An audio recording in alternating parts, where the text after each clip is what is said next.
It's a Wednesday afternoon at Wembley Arena, but a Wednesday afternoon like no other. The boxing world has come together, has united under one roof to bring us an event and a card on December the 23rd from Riyadh, the like of which we have never seen before. The day of reckoning is upon us. Bomb Squad!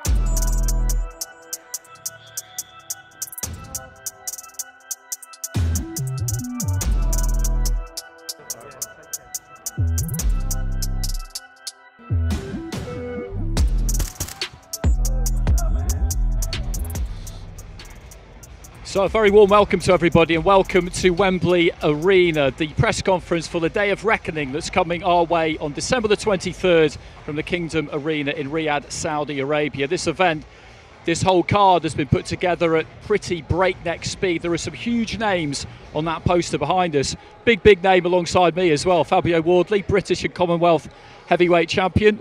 Fabio, great to see you as always. You were out in Saudi at the end of October on the undercard of Fury against Ngannou, so you got a flavour there of what this is all about, of how big it will be a couple of days before Christmas.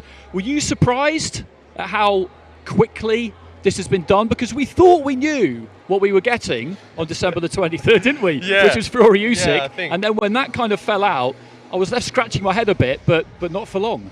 No, that's the thing. I think the Saudis, one thing about them, they're full of surprises, and if they want something done, it gets done normally. Because this is, I think we didn't know if we'd ever see kind of these kind of names on a card together, but then to be put together at such speed as well, and we got a nice little treat just before Christmas. And just take us through your experience a few weeks ago, because it was a terrific performance, I thought. You got the job done against David Adelaide, and you looked very at ease with the situation all week. How much did you enjoy it over there? Yeah, it was a fantastic event. It really was, and that to be the one to open Riyadh season. I think they really put a lot into it to make it a spectacle, to show off and say, look, this is what we want to do over here. This is how we want to try and keep things moving. And they've really not let their foot off the gas, obviously with this card as well, but. Just the events we were doing through the week and all the arrival events and the presses and things like that, they were all just so big and so entertaining for us as fighters and for the fans as well. I guess this card was probably just a bit too soon for you, was it? It's only 8-9 weeks after the event, isn't it? But you look at some of the names on that poster, as I said, and knowing you, I wouldn't be surprised if you put your hand up for it anyway. Yeah, well, I think I enjoy Christmas a little bit too much. I like a mince pie here and there, so maybe I thought, let me have 5 minutes, chill out, and then I'll see what else is around. But credit to all the fighters that are getting ready for this card.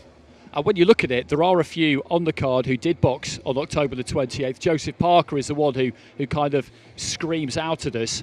He had a couple of names put to him, and then it turned into Deontay Wilder. We just had a quick chat with him and Andy Lee. And they're ready to rumble. He's been nice and active, Joseph. He obviously hasn't been out of the gym for very long since that fight against Simon Keane, and they really fancy it. And that's the fight. AJ against Wallin as well, of course, but Deontay Wilder against Joseph Parker, it's intriguing, isn't it? Because Wilder, since that second fight against Fury, which was hellacious, has had just one round in 2 years.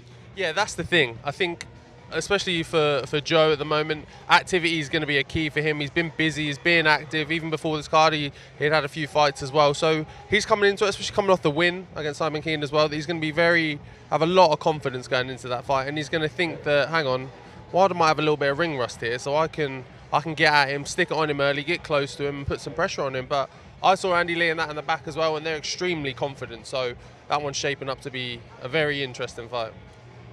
AJ said that he wanted to box 3 times this year, Anthony Joshua. He's achieved that.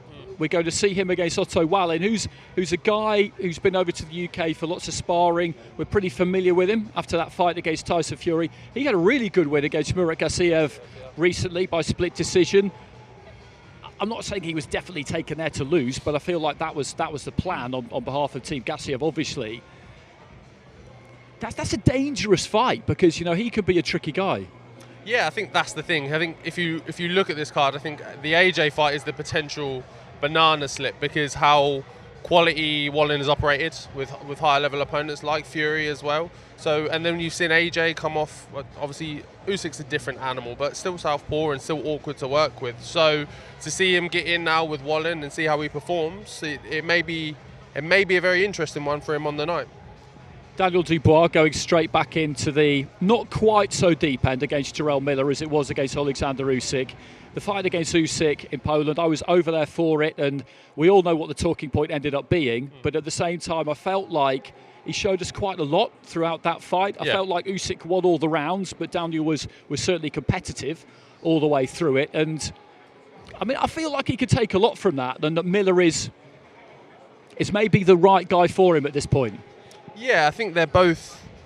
It's not to say they're climbing their way back in or building their way back in. I think Miller more so, definitely because of that absence time, and obviously he's got the one win on his belt since coming back against Lucas Brown, which is an okay fight, but nothing to really shout home about. So then for him to get in with Dubois, and Dubois coming off that loss, but not a loss in any sense really to be ashamed of in any hall, because he gave a fantastic account of himself and really put it on Usyk, who was obviously a well-known champion. So for him to get in with Miller, and I think it's the right step for him, the right fight at the right time for him to still stay in contention. Oh, the main man. Okay, so we have a special guest, a guest of honour, who's going to stride in between the pair of us. Frank, if you come in the middle, no, I'm not going nowhere. Make sure you don't. We're quite close to the edge of the stage here, so let's play this absolutely safe. Let's play this absolutely safe. Frank, good to see you. We were just saying, myself and Fabio, that we thought we knew what we were getting on December the 23rd. As it turned out, we didn't. No. It's amazing how quickly this has all been brought together. It has, but everybody's worked very hard to make it happen. His Excellency, our team at Queensberry, his team works, extremely hard getting the contract signed, and it was pulled together very quick, very professionally. And here we are with a great event. We've got a fabulous event. I've been talking to a couple of the fighters in the last hour or so, and it almost seemed to have been a case of, okay, so we've got this guy on the bill, put your hand up if you want to fight him. Joseph Parker against Deontay Wilder, for example, he was expecting maybe Zhilei Zhang, maybe somebody else, and Deontay Wilder was put to him, and immediately he just said, yes, fine, let's do it. That's what we need, isn't it? In the sport in general. Look, it's the vision of His Excellency that's made this happen. I mean, that's the real truth of it all. It's his vision, and once we got the go ahead between all of us, as I say, we got it together. And all these fighters, it's a tremendous opportunity for them, because whoever's going to come out top here, there's going to be winners and losers. The winners hopefully will wind up fighting each other. I'm sure they will. And the big prize at the end is when Tyson Fury and Usyk get it on. They'll be looking towards that, because they'll want to be the guy that's fighting the winner of that. So this is a big story all the way through, and it's going to be it's such a fabulous event and a great time for boxing, because the fans, the ones who count, the fans are getting what they've always asking for, which are the big fights. And out of this fight, we've got especially the two joint main events. If the two guys come through, there's nothing to stop that from happening. Okay, Frank, we need to let you go. Apparently, I think okay. you're in demand elsewhere. Well, I don't think you are. I know you are for the rest of the evening. Fabio, there's a couple of other fights on the card. There are 5 other fights on the card than the ones we touched on, but 2 that really fascinate me: Dmitry Bivol against Lyndon Arthur, and Jael Pataya against Ellis Zorro. Because in Lyndon Arthur, we've got a guy who's operated, he's IBO champion, but that's not at the same level as the other 4 major sanctioning bodies. So he's at that kind of domestic level. It's a good division. Ellis Zorro is heading towards that kind of British title level as well, in what's a really good division too. That opportunity for them is absolutely astonishing, really, isn't it? And as you're talking, we'll just usher Lyndon Arthur in. Cool. Yeah, I think it's a crazy.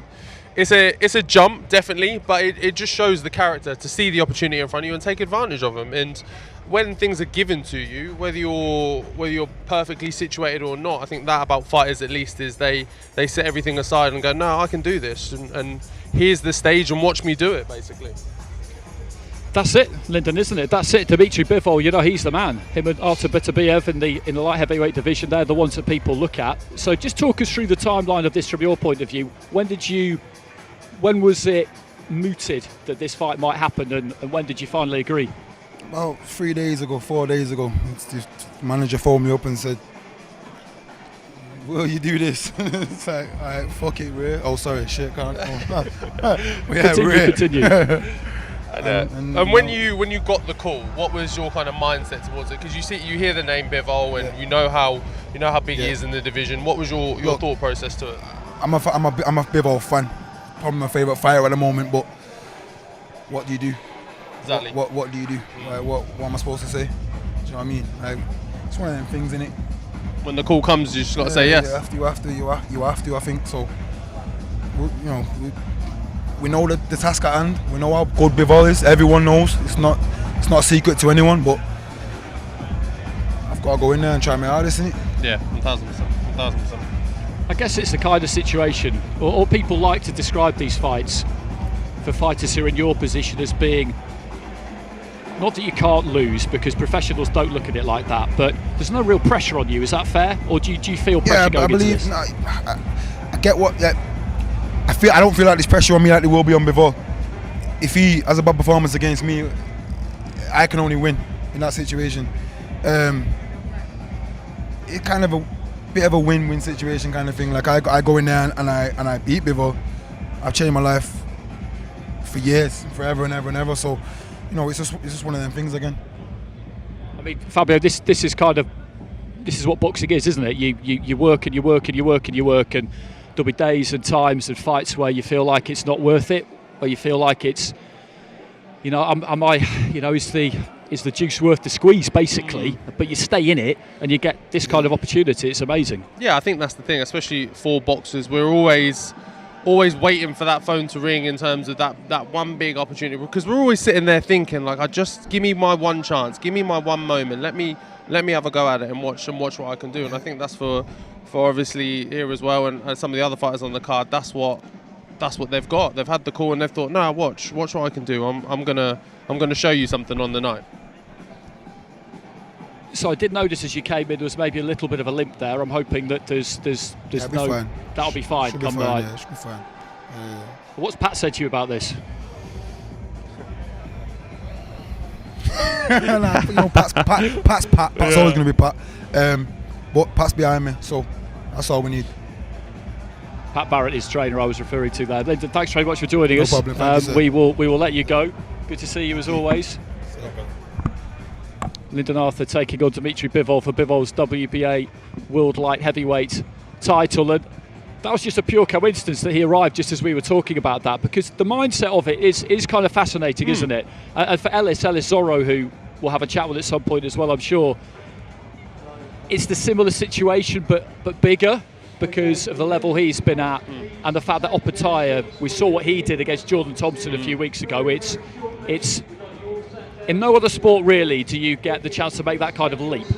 Yeah, I think that's the thing, isn't it? Because in a lot of other sports, there's obviously a big area of it in boxing, but you really have to really build your way through to that top moment for you. But and sometimes in boxing, that phone can ring and it can come very quickly, and you as a boxer have to sit yourself down and go, no, we're going to do this. And you may even have some members of your team around you and things like that. There's been moments in my career where people around you have said, I don't know if maybe that's a little step too far or maybe that's not right for you. But I think it goes to show, especially with a lot of fighters on this card, that the self-belief in them is in a different place.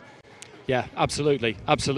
And when you look at, let's have a little look at Wilder and Joshua, because in terms of self-belief, I think people might feel like that's the difference between them these days. The Wilder still has his, because we saw the way he boxed against Fury in that third fight after what happened to him in the second fight. He didn't seem any different. What that fight might have taken away from him, we can't really be sure yet, because we've only seen one round from him since. Yeah. But the question that people are asking of Anthony is that self-belief, that willingness to put yourself in danger and roll the dice, is that still there? I mean, is that how you look at it with the pair of them? Yeah, I think so. I think it's hard for anything to really throw Wilder off his self-belief game at all. I think he's going to be always very sure of himself, regardless of what happens or what goes on, because having that equaliser in your right hand always put a lot of confidence in your heart. But with AJ, I think there's a lot of question marks thrown around. Where's he at kind of mentally and things like that. But I think especially going into this event and this fight, where he seems to be as of late, I think it's only going to spur him on more, and he's going to look at that and be like, okay, this is, he kind of almost hasn't had to do it for a little while, but prove everyone wrong and go, okay, let me show you, not necessarily the old AJ, but let me show you what I've still got in the tank or what's still there. Yeah, I think that's it, isn't it? I think we'll speak to him later, hopefully. I think he's kind of sick of being asked that question, and he just wants to get in there now and prove to people that he does still have that. A fighter we saw who was on the card with you at the end of October, who features on this one too, Arslanbek Makhmudov. What did you make of him? I kind of enjoyed speaking to him during the week because he looks absolutely terrifying. I was going to say, I think you could give him the tag as like spoken. The scariest man in boxing, because he just looks dangerous. He looks like he could go off at any minute, and chairs are going to go and tables are going to go. But when you speak to him, he's nice as pie. He's a really nice guy. So it's interesting to see them two different dynamics on when he gets in the ring or when he's outside it. Yeah, absolutely. He had a really, really good win. He's up against Agit Kabayel, who has been mooted for a big fight for a while now. A former European champion, beat Derek Chisora a few years ago, but that kind of really sprang him to prominence. We'll usher in the trainer of Joseph Parker, Mr. Andy Lee. Still sharp, he's still very much in shape. Still got that right hook. I don't like to be too close to it, to be honest with you. I'm just about out of range here, possibly. We were chatting about an hour ago, Andy, and I kind of suggested that for a trainer, maybe Deontay Wilder is the number one challenge because of the fact that, as he terms it himself, you have to be switched on for every second in there against him. Switch off for 1 second. He has to be perfect for 1 second, and it's all over. Yeah. But I've studied, obviously, when working with Tyson, I've studied Deontay a lot. And I can't say it's quite simple to avoid it. You look at the knockdowns Tyson had in the first fight. It was when he was getting low and turning his head. Twice he was hit behind the head and twice he went down. In the third fight when Tyson went down, it was because he got careless and wanted to get the job over and rushed with the job and wasn't disciplined, and he walked Deontay with his hands high and had a passive. And that's when a lot of his knockouts have come to. You drift back, you take the distance, and you have to be switched on. You have to have athletic legs. You have to have this leg always on the toe. You can't heel step ever. You have to be on your toe, and then you drift. High left hand, and hope it does the job. I mean, it's funny you say that, and we chuckle, but it's all in the eyes. But boxing in general, and heavyweight boxing particularly, you prepare as best you can. You get in there and you do the best you can. But really, when the bell goes, you can tell me if I'm right or not. Whatever happens, happens. You can't really control it. Yeah, there's only so much in a fight you can plan for. And I think... in your last fight, you definitely had a plan. Yeah. From the word go, it was like Adelaide was... Listen, no, David's a good friend of ours. He's trained with us plenty of times. But he was in the gym with us in Saudi, training, using the gym with his coach Ferd. And he looked really, really good. But from the first bell, you had that plan. Yeah, we had a plan, and it was there to be stuck to as well. And with some fighters, I think I was, not to say fortunate in the sense, but with Adelaide, I don't think he really had the IQ of how to work around that, or maybe him and his team didn't put together the best plan to try and combat me. But when you're stepping in with a much higher level guys, maintaining that plan is always sometimes difficult because they may come up with their own ideas and things. So especially for someone like Wilder as well, you have to be so switched on with all the time.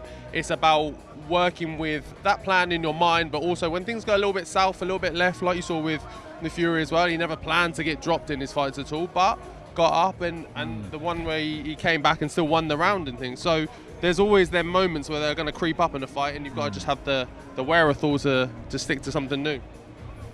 Yeah, it's through repetition and drilling it every day. But then there's also room for improvisation, and sometimes you have to not make it up as you go along, but you have to improvise, and you have to be able to adjust. Well, listen, Deontay's very unorthodox, and if I watched some clips of him on Instagram and stuff, and if you didn't know who he was, you'd think he was a novice because his legs are wrong, his hands are wrong, he's everything, but he can knock you out. You know, that's he's a conundrum. Because you look at his body shape, thin waist, wide shoulders, but very skinny legs. That unorthodox style he has, in terms of him being not well drilled in an amateur sense or anything like that, does that make him in any sense more difficult to prepare for, or more he's obviously unorthodox, but does that make him more unpredictable in spaces, or? I think he can go for you and then go against you, because he's not that novice, not that level like where you know when you go in with a novice and you feint them and they don't react. Yeah, that's and they're like, what's this guy doing? And that's then he just throw a punch from anywhere. Like in preparation for fights, I'll spar some not like pros or some lower level guys, and I'll find them almost more difficult to work with. Yeah. Because I'm not sure how you're going to work here. Yeah. So I was wondering, with him, does that transfer? Is it the same thing? Or? Yeah, that's what. Listen, he's he's an enigma as a person, and definitely. Everyone's style as a fighter is reflected in their personality and their character, and that's how he fights, is how he acts. You know what I mean? And he'll shock Joe out. He'll probably scream bomb squad in Joe's face in a second. And we'll yeah, I mean that absolutely is him, isn't it? One thing I do wonder about with him, and obviously you're preparing for the best version. Fighters tell me that every time you go in there, you leave a bit of yourself in the ring. It just depends how much. That third fight against Fury was, it was savage. It was savage. And he's had one round since. Yeah. We don't know, do we, how much that might have taken away from him. And we're not clutching at straws that we're expecting the man to be fresh. But my biggest thing is inactivity for him, for Deontay. And the stars aligning for Joseph, having 3 fights already this year. And Joe's invested in himself. From the start of the year, he's like, when he's not been fighting, he's had George Lockhart with him, brought him to New Zealand, paid for him every week, and that's a big investment, to be eating the right nutritional foods and training with Boxing Pacific conditioning.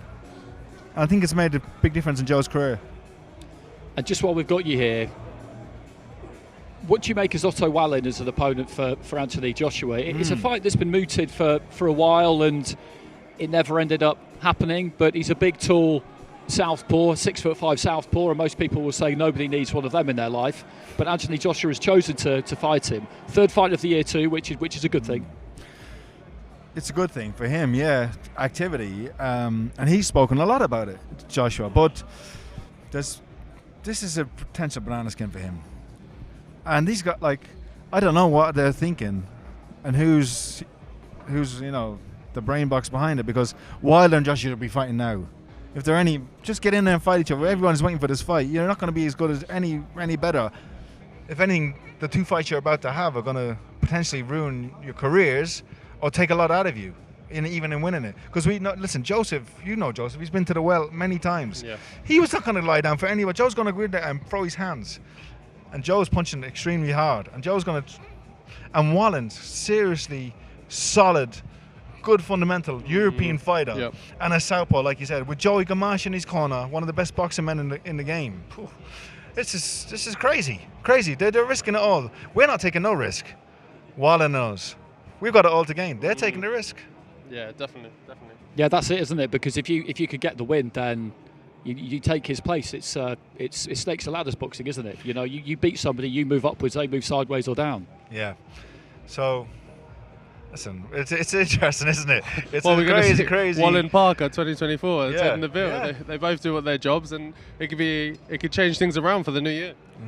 We were just talking about the 2 fights between Joel Petira and Ellis Zorro, and Dmitry Bivol and Lyndon Arthur. And Lyndon came up and had a quick chat, and those two kind of fascinate us both, really, because on the one hand, you could say that the right-hand side in Arthur and Zorro don't really have anything to lose, but on the other hand, it's a massive step up against fighters at a really, really high level.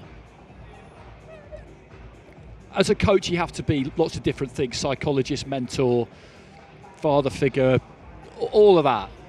How would you go about preparing a fighter for that kind of challenge? Because it's unusual. Like, not to be down on him, but I think it's a much tougher situation for Zorro than it is for Arthur, because he's been thereabouts, Arthur. He has a style.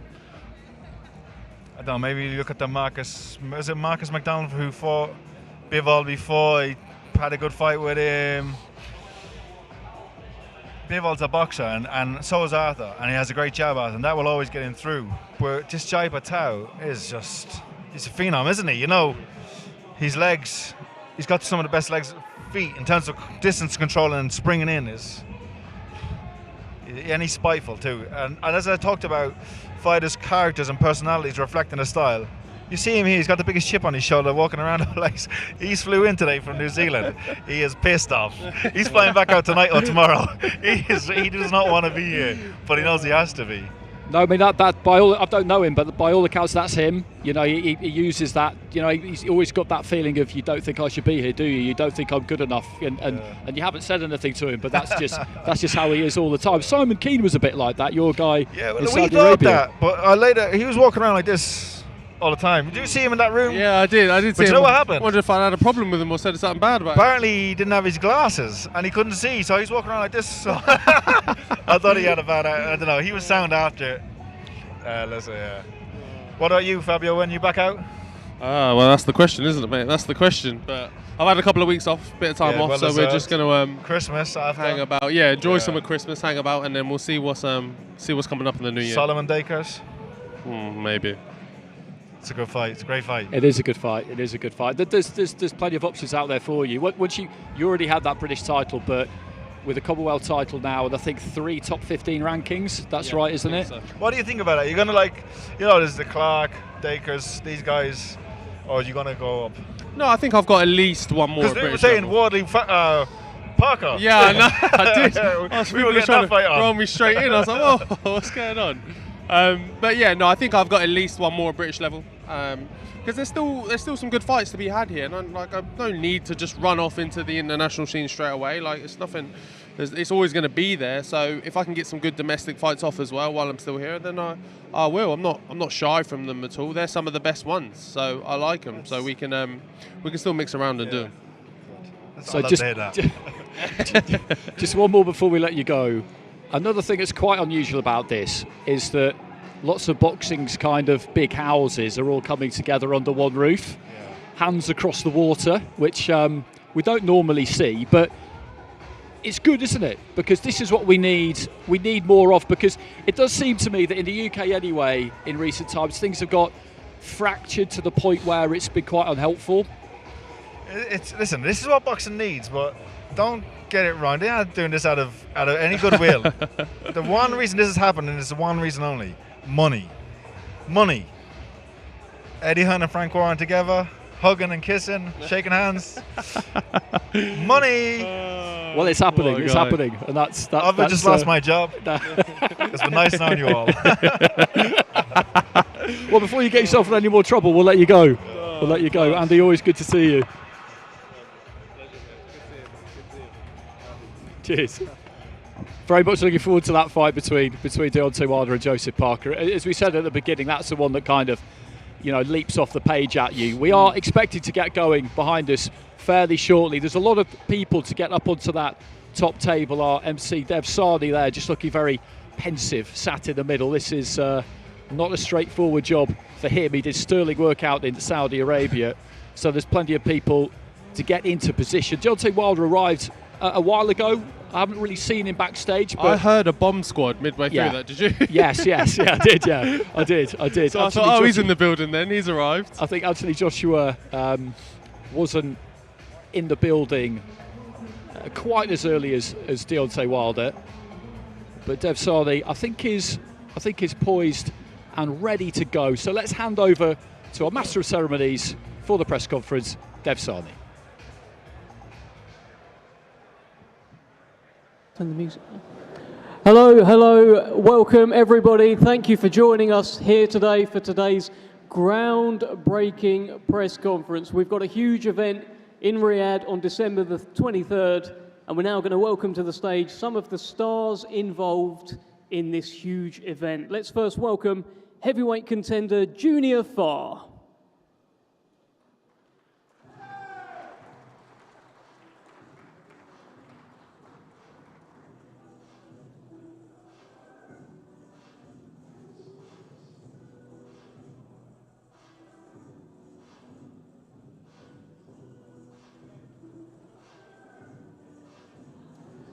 All right, let's keep it moving as we wait for Junior Farr. Let's welcome to the stage two-time European heavyweight champion, Ajit Kabayal.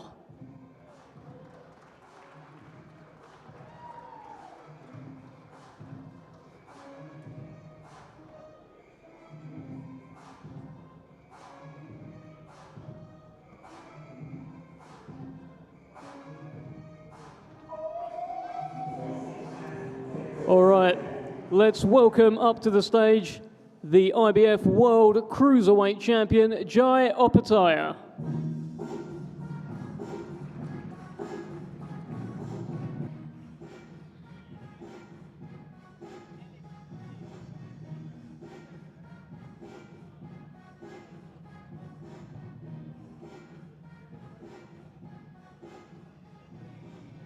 All right, now let's welcome to the stage the IBO World Light Heavyweight Champion, Lyndon Arthur.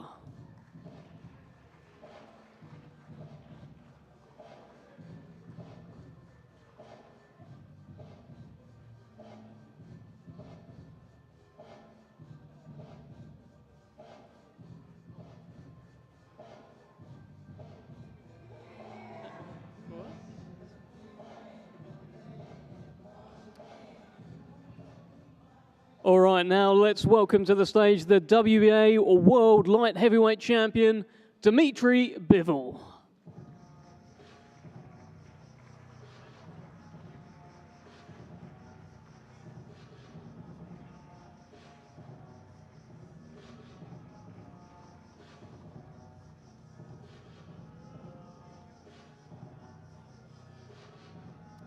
All right, now let's welcome to the stage heavyweight contender, Junior Farr.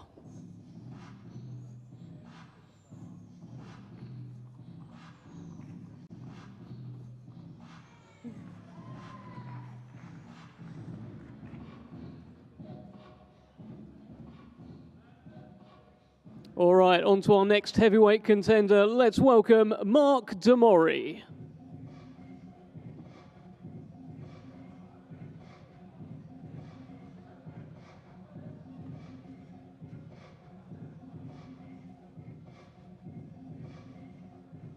All right, now let's bring to the stage another heavyweight IBF mandatory world heavyweight title challenger, Filip Hrgović.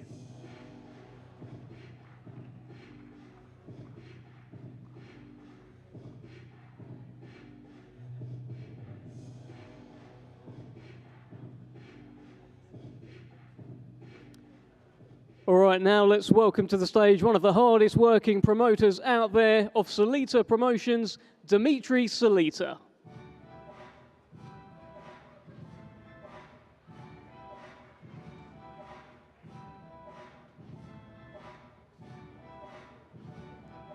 Let's now welcome to the stage the former WBA heavyweight champion, Daniel Dynamite Dubois.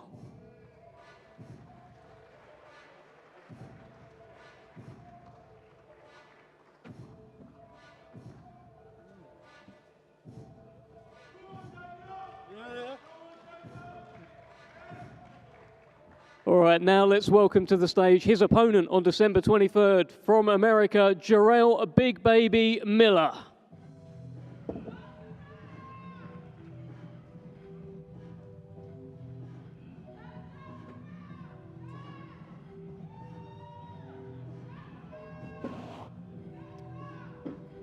Okay, another heavyweight contender. Let's please welcome to the stage Otto Wallin.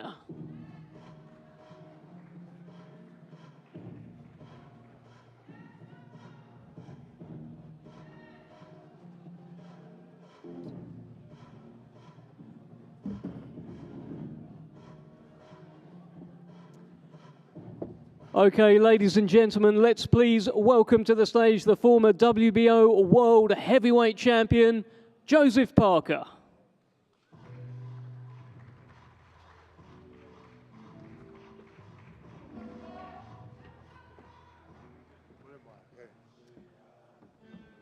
Okay, let's now welcome to the stage long-time boxing manager and indeed the manager of Deontay Wilder, Shelley Finkel.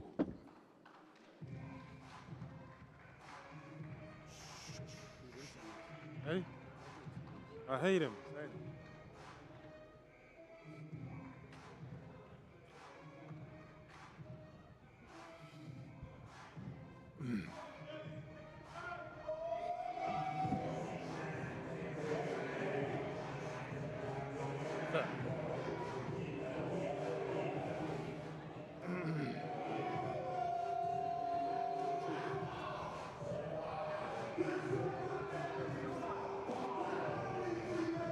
Okay, ladies and gentlemen, now let's welcome to the stage the WBO European Cruiserweight Champion, Ellis Zorro. From New York? Where? Manhattan, Brooklyn originally. I know you're not. Yeah, I stay in Manhattan. I'm from Sweden, but I stay in... Now let's welcome to the stage the chairman of Matchroom Boxing, Eddie Hearn. Oh, sure. Very well. Yeah. How about you? Upper East Side, 88th Street. Right, Been my whole life in Brooklyn and Manhattan. Yeah, you like it? Yeah, I love it. It's great. Okay, well that's Eddie Hearn. Now let's welcome to the stage Hall of Fame boxing promoter Frank Warren.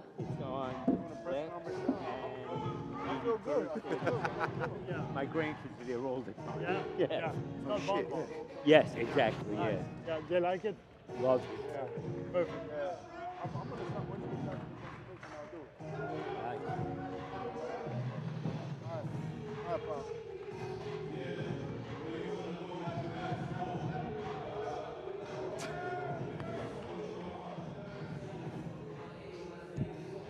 it. He's making noise, isn't he? Hello, Frank. All right, now let's welcome to the stage the former two-time unified world heavyweight champion. Please welcome Anthony Joshua.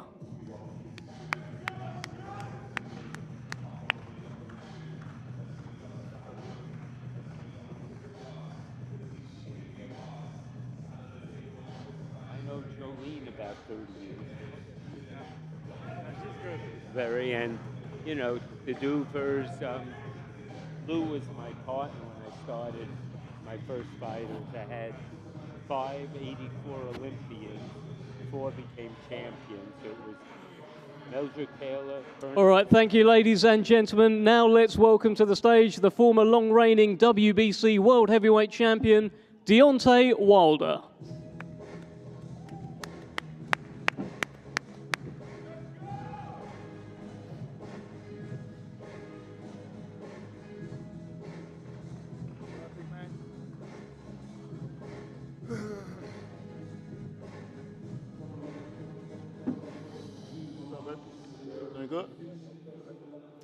Okay, full table here. Good afternoon, good morning, good evening, wherever you are joining us around the world. You are very welcome for today's monumental press conference. Before we begin, there is a very special individual here, over there to my right, over there to your left, the chairman of the General Entertainment Authority of the Kingdom of Saudi Arabia, His Excellency Turki Al-Sheikh, who would like to say a few words.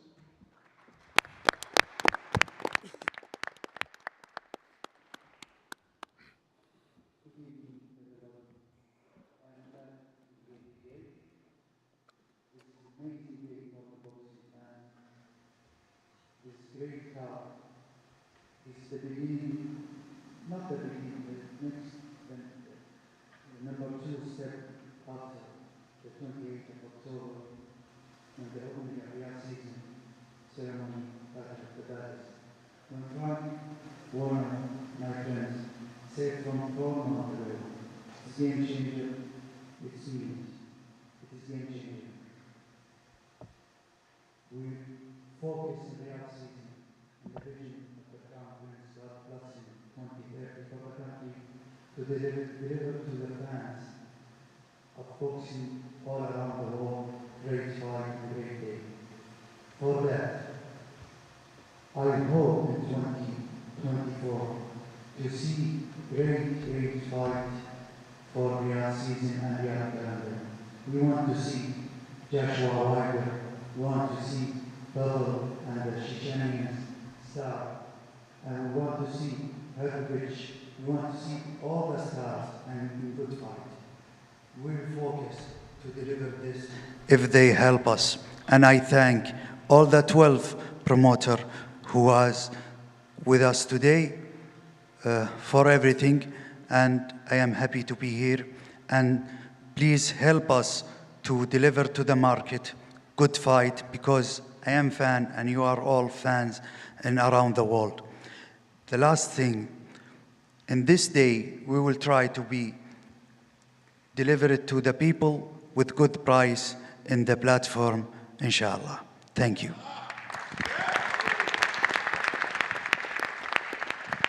Thank you very much, Your Excellency. Well, for boxing fans who have been following the rumours the last few days, we've got great news. It's true.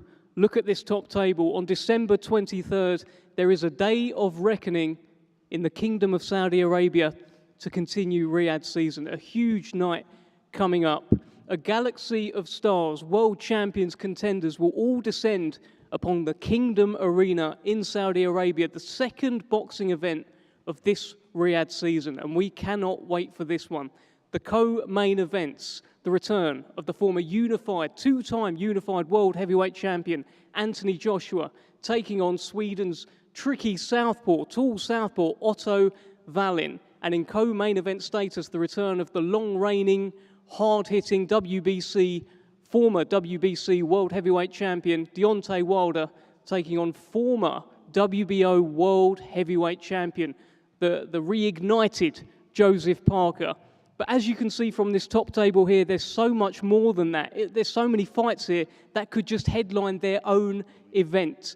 Top to bottom, this may be the most talent-laden, strongest card ever put on in the history of boxing. That is what we're dealing with here. It's December 23rd. It's the second boxing event of Riyadh season, and it's in the Kingdom of Saudi Arabia. Well, this historic fight card will be presented to fans worldwide by the General Entertainment Authority of the Kingdom of Saudi Arabia in conjunction with Frank Warren's Queensberry, the NEC, Gold Star Promotions and Seller. And on behalf of Queensberry, we would like to say what a privilege it is to be working again on such an incredible night as we continue this year's Riyadh season. And we'd like to express our heartfelt thanks to His Royal Highness, the Crown Prince, Mohammed bin Salman.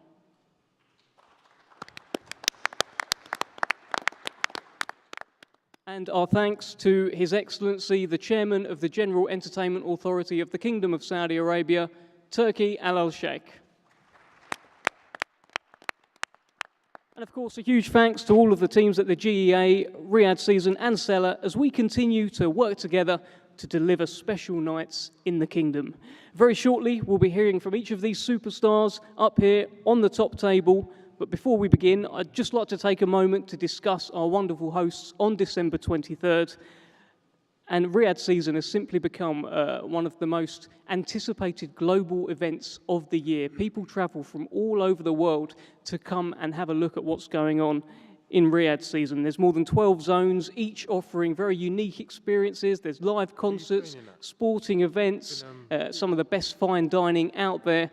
And of course, we commenced Riyadh season this year with the Battle of the Baddest. Just a few weeks ago, we saw world heavyweight champion Tyson Fury take on lineal MMA heavyweight champion Francis Ngannou in an event that the world has been talking about for weeks and weeks, and will be talking about for decades and decades to come. For those who have already had the privilege of visiting Riyadh, you will know that there is something very magical in the Saudi Arabian air. And for those who are going to go, well, something very special awaits you. This event on December 23rd is everything that Riyadh season is about. It's big time. Let's bring in Hall of Fame boxing promoter to kick things off, Frank Warren. At the start of the relationship with His Excellency, you talked about what a game changer this was going to be. I think boxing fans watching this around the world will look at this top table, look at some of the people on here together at the same time, and they would have to agree with you. Tell us how this event came together. It looks like an awful lot of hard work. It was, but just before we do that, I'd like to thank His Royal Highness, and I would like to thank His Excellency Turki Al Sheikh for making this event, which is in the Riyadh season, possible, which will showcase the best in boxing, along with the General Entertainment Authority of Saudi Arabia. Another person I would like to personally thank for opening the door to this huge opportunity for boxing is the Gypsy King, the #1 heavyweight in the world, Tyson Fury. A big thank you to all of Team Seller, led by Dr. Rakan. Spencer Brown's Gold Star Promotions, our team at Queensberry, for putting this all together under a huge pressures to get 16 fight contracts for these type of fights together and done quickly is really, really hard, and it takes an incredible amount of work and dedication to do it. I thank you all. In addition to this historical moment for world boxing, all under the vision of His Excellency, 16 fighters across all of these fights, in addition to the Queensberry and Gold Star and the 12 co-promoters in this event. This is historical. It is a game changer. And you know what changed the game? The first fight we did opening Riyadh season. That was the key to the door. That has changed the whole face of boxing, and this could be the norm, and I believe it will be the norm. We're going to see these great fights. We're seeing people all like-minded working together now. We're all working together to make these fights happen. And you know why we're doing it? We're doing it for the fans, because they're the ones who count. These are great fights. These are the fights that the world wants to see, and we will be delivering them on a regular basis. And it's all down to this man sitting up there. His vision has made this happen. Make no bones about it. He has made this happen, and we're delighted to all be a part of it. And I think I speak for all of us from that perspective. It's just a fantastic situation for boxing to be into, and it's going to be, as I said, a game changer. Just on that, Frank, I mean, we were there in Riyadh a few weeks ago, certainly an experience I will never forget. Is Riyadh becoming the home of big-time boxing? That's what it feels like. Well, it is. I mean, it's a new destination, and it will be. There's no doubt about it. There's big commitment for fights to happen in the future. It's been shown just within a course of a few weeks what's been put together here and what happened prior to that. There is a huge commitment, and that is brilliant for the sport. You know, boxing's a fantastic sport. It's one of the best sports in the world. You know, for me, it is the best sport in the world, and it's got some of the best athletes in the world, if not the best. It's the most dramatic sport of all of them. And these fights that everybody's been driving me mad about, Eddie mad about, you know, all the promoters along here saying, why isn't this not happening? They're going to happen. They will happen now. And that is going to be just something special. Thank you very much, Frank. We'll come back to you for various fighters that you've got involved. Let's start talking to the fighters involved in some of these fights. Let's talk about some of these fights. Let's begin with, there's an unbeaten Cuban heavyweight, Frank Sanchez, takes on Commonwealth Games bronze medalist, New Zealand's heavyweight giant, Junior Farr. The fight is brought to you for Riyadh season by the NEC, the General Entertainment Authority, Frank Warren on behalf of Queensberry Promotions, Gold Star Promotions, Sella and DiBella Entertainment. Now we're going to start with Junior Farr, as Frank Sanchez can't be with us. Junior, a big moment to shine, a big stage for you, big opportunity. Tell us what's going on in the mind of Junior Farr. In the mind of Junior Farr. Well, tell you what, first of all, this is just a great opportunity that I have to really showcase my skills and just to be on this massive stat card, probably the best card that the world has ever seen. So I'm taking the opportunity with both hands. Frank Sanchez is a great fighter, great technical heavyweight contender. I know what I'm in for, and I'm there to basically steal the night and just put on the performance of my lifetime. That's what I'm planning to do. Well, Junior, look, Frank Sanchez isn't here, but I'm sure with the rest of the world, he is watching this press conference. Do you have a message for Frank Sanchez? What's up, bro? Just, yeah, train hard. I'll see you December 23rd. Thank you very much, Junior. Nice message as well. Let's continue with another very intriguing heavyweight fight between two unbeaten heavyweights. Unbeaten Russian giant Arslanbek Makhmudov, a very scary-looking man, is taking on two-time European heavyweight champion Agit Kabayel. Agit Kabayel is here, but Makhmudov is not here. So we're going to speak to Kabayel. Agit, it feels like you have been on the cusp of big fights, linked to big fights for quite a while now, and now you've got the chance on a huge stage to go and make a name for yourself. Talk to us. First about, thank you for the hospitality. My English is not perfect. I hope you understand. Yes, it's a big opponent. I'm ready for the 23 December. This is a very big opponent and very good organization. I'm happy and I'm ready. And this Makhmudov guy, I saw him box a couple of weeks ago in Riyadh. He's a scary-looking guy. He made a lot of. He made quite an impression. Did he make an impression on you when you watched him? Yes, I watched the fight. It's a very good opponent. I say this is a very aggressive guy. Yes, this fight was a very good fight. Maybe this is two guys with a zero, not lose, and I hope this fight was a very, very two tough guys. And if he's watching this, anything you want to say to him? Do you have a message? I have a message for Makhmudov. Yes, Makhmudov, I hope you train good, and we will see on 23 December in Saudi Arabia. I'm ready. Okay, thank you very much. Ajit Kabayel, cracking fight coming up, 2 unbeaten heavyweights, December 23rd. Let's continue with a clash of 2 unbeaten cruiserweights. The IBF and Ring Magazine champion from Australia, Jai Opetaia, takes on Britain's unbeaten Ellis Zorro. This fight is brought to you for Riyadh season by the NEC, the General Entertainment Authority, Frank Warren on behalf of Queensberry Promotions, Gold Star Promotions and Seller, in association with Matchroom Boxing and Tasman Fighters. And at this point, for the first time, I'm going to bring in promoter Eddie Hearn. Eddie, this is quite surreal. I didn't think I'd be at a top table asking you questions, but the world of boxing keeps moving, and here we are. You've got a few fighters on this show. Anthony, of course, who we'll come to later. But Dmitry Bivol, Jai Opetaia, big opportunity for them to maybe set up things for the future. Yeah, firstly, Dev, thank you. It is surreal. I think it shows you the vision and the strength and the plans of His Excellency. Thank you very much for asking our fighters to be part of this incredible event. I think Frank touched on it earlier, collaboration. We all want the sport of boxing to grow. We have our rivalries, we're competitive, but we also want the best opportunities for our fighters. And we'll come on to AJ later, but for Dmitry Bivol, the number 175-pounder in the world, and Jai Opetaia, the best cruiserweight in the world, this was an opportunity to be part of something very special.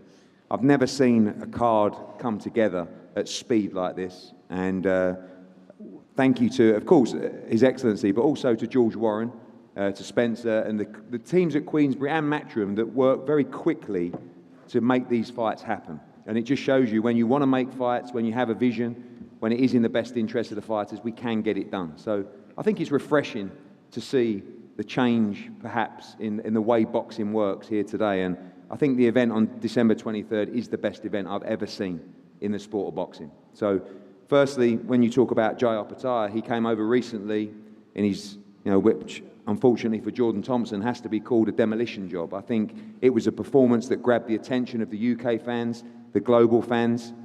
A shout out to Mick Francis, who has worked tirelessly in the career of Jai Opetaia to get him to where he is. This opportunity for him is life-changing. Ellis Zorro's a great young undefeated fighter, but we believe Jai Opetaia is the king of the cruiserweight division. And if you haven't seen him fight yet, tune in and be part of Riyadh season on December 23rd, because this kid is very special. Thank you, Eddie. We'll come back to you on the Dmitry Bivol fight. Frank, I'm going to bring you in here. Ellis Zorro is your man. Big opportunity for him. You've only had him for a few fights now, and here he is, right in the deep end against Jai Opetaia. Tell us about this fight. I will do. Just before we did that, very remiss of me, I did not include our thanks to Bob Arum and Top Rank, who are also involved in the show, so apologise to them. So, listen, for Ellis, this is a massive opportunity. This is a chance you get. They come along once in a while, and he's worked very hard. He's been very diligent. He's undefeated. He can punch. There's no doubt about that. I think they're both big punchers. So I think we're going to get something a little bit special on the night between the two of them. And he knows what he's got to do to become world champion. And I'm sure Jai knows what he's got to do to keep his title, but I think we're going to get a really, really good quality fight between them. Well, let's bring in Ellis Zorro. Frank says you know what you've got to do on December 23rd. Do you? Yeah, this is arguably the best cruiserweight in the world at the moment, so definitely got to be on my aim game. I'm really looking forward to it. This is the biggest event I've ever been involved with and probably will ever be involved with. So yeah, I'm buzzing. I'm looking forward to it. Have you seen things in Opetaia that you think you can exploit? Did you watch the Jordan Thompson fight? Have you seen anything in his career where you're thinking, hey, maybe I can have some success there? Not really. I have watched his fights. He's got a good boxing IQ. Obviously, he's a southpaw. He's quick. He's powerful. Haven't really seen any loopholes in him just yet. That doesn't mean that there isn't any. But yeah, I can't focus on what he's done to other opponents. You know, styles make fights. So yeah, that's what it is. So Jordan Thompson was unable to get the job done that night. Why are you different to Jordan Thompson? Why can you cause more of a problem? Like I said, I just think styles make fights. Jordan's a lot bigger, a much bigger target than I am. And we're just different fighters, so I can't necessarily look at that and take much from that, if I'm being honest, Dev. Okay, thank you, Ellis. Let's bring in the IBF and Ring Magazine Cruiserweight World Champion, one of the best fighters out there, Jay Opataya. Jay, it feels like, you know, getting a stage like this, you are starting to get the rewards for years and years of hard work. Tell us how you're feeling heading into this one. You know, there's a big part of me that's so grateful to be a part of this card, but the other half's like, shit, you know, like I deserve to be here. I earned my spot here. And, you know, 23rd of December, I remind them, you know, the best cruiserweight on the planet. Well, you beat a Brit last time out in Jordan Thompson. Do you think you can do a similar job on Ellis Sorrow? Eddie Hearn referred to it as a demolition job. Can you do a similar one? Man, we just got to prepare how we prepare. You know, we got to get in those trenches, train hard, and anyone that is in front of me, we got to beat. So that's it. That's all we think of. And I'm hearing that you're going to be in the Tyson Fury camp. Is that correct? You're going to help him prepare for Alexander Usyk? Yeah, they've reached out for sparring. You know, when that happens, it happens. But, you know, I'm not focused on that. I'm focused on 23rd of December. You know, I've got a new mission in front of me, so let's get it done. Well, Ellis Sorrow's just over there, right next to you. Is there anything you want to say to him? Any message you have for him there, just sat there? Any message I have? Nah, man, I'm just ready. 23rd of December, man, this is what I do. And I'll remind everyone, the king of the cruiserweight division. Fantastic. Thank you very much, Jay Opataya. Two very respectful, unbeaten cruiserweights. Let's now move to the light heavyweight division where, again, simply one of the best fighters out there, pound-for-pound star, WBA light heavyweight champion, Dmitry Bivol, takes on the IBO world champion, Britain's Lyndon King Arthur. Now, the fight is brought to you for Riyadh season by the NEC, the General Entertainment Authority, Frank Warren on behalf of Queensberry Promotions, Eddie Hearn's Matchroom Boxing, Spencer Brown's Gold Star Promotions and Seller in association with World of Boxing Promotions and Wasserman Boxing. Eddie, I'm going to come to you here first on this fight. Dmitry Bivol is someone you have long championed. Big chance for him on a big stage to really make an impression on December 23rd. Yeah, I think Dmitry is an established pound-for-pound great in boxing. I think the job that Andrei Rybinski and Vadim Kornilov did with World of Boxing has been incredible, and it took him a long time to get his breakout fight. That came against probably, well, unquestionably at the time, the pound-for-pound number one, Saul Canelo Alvarez. The victory over him from Dmitry Bivol was... Does that still hurt, by the way? No, listen, you know, we were working with both, but Frank Smith, who can't be here today, is Dmitry's biggest supporter, and Vadim did a great job, and that win was iconic in boxing.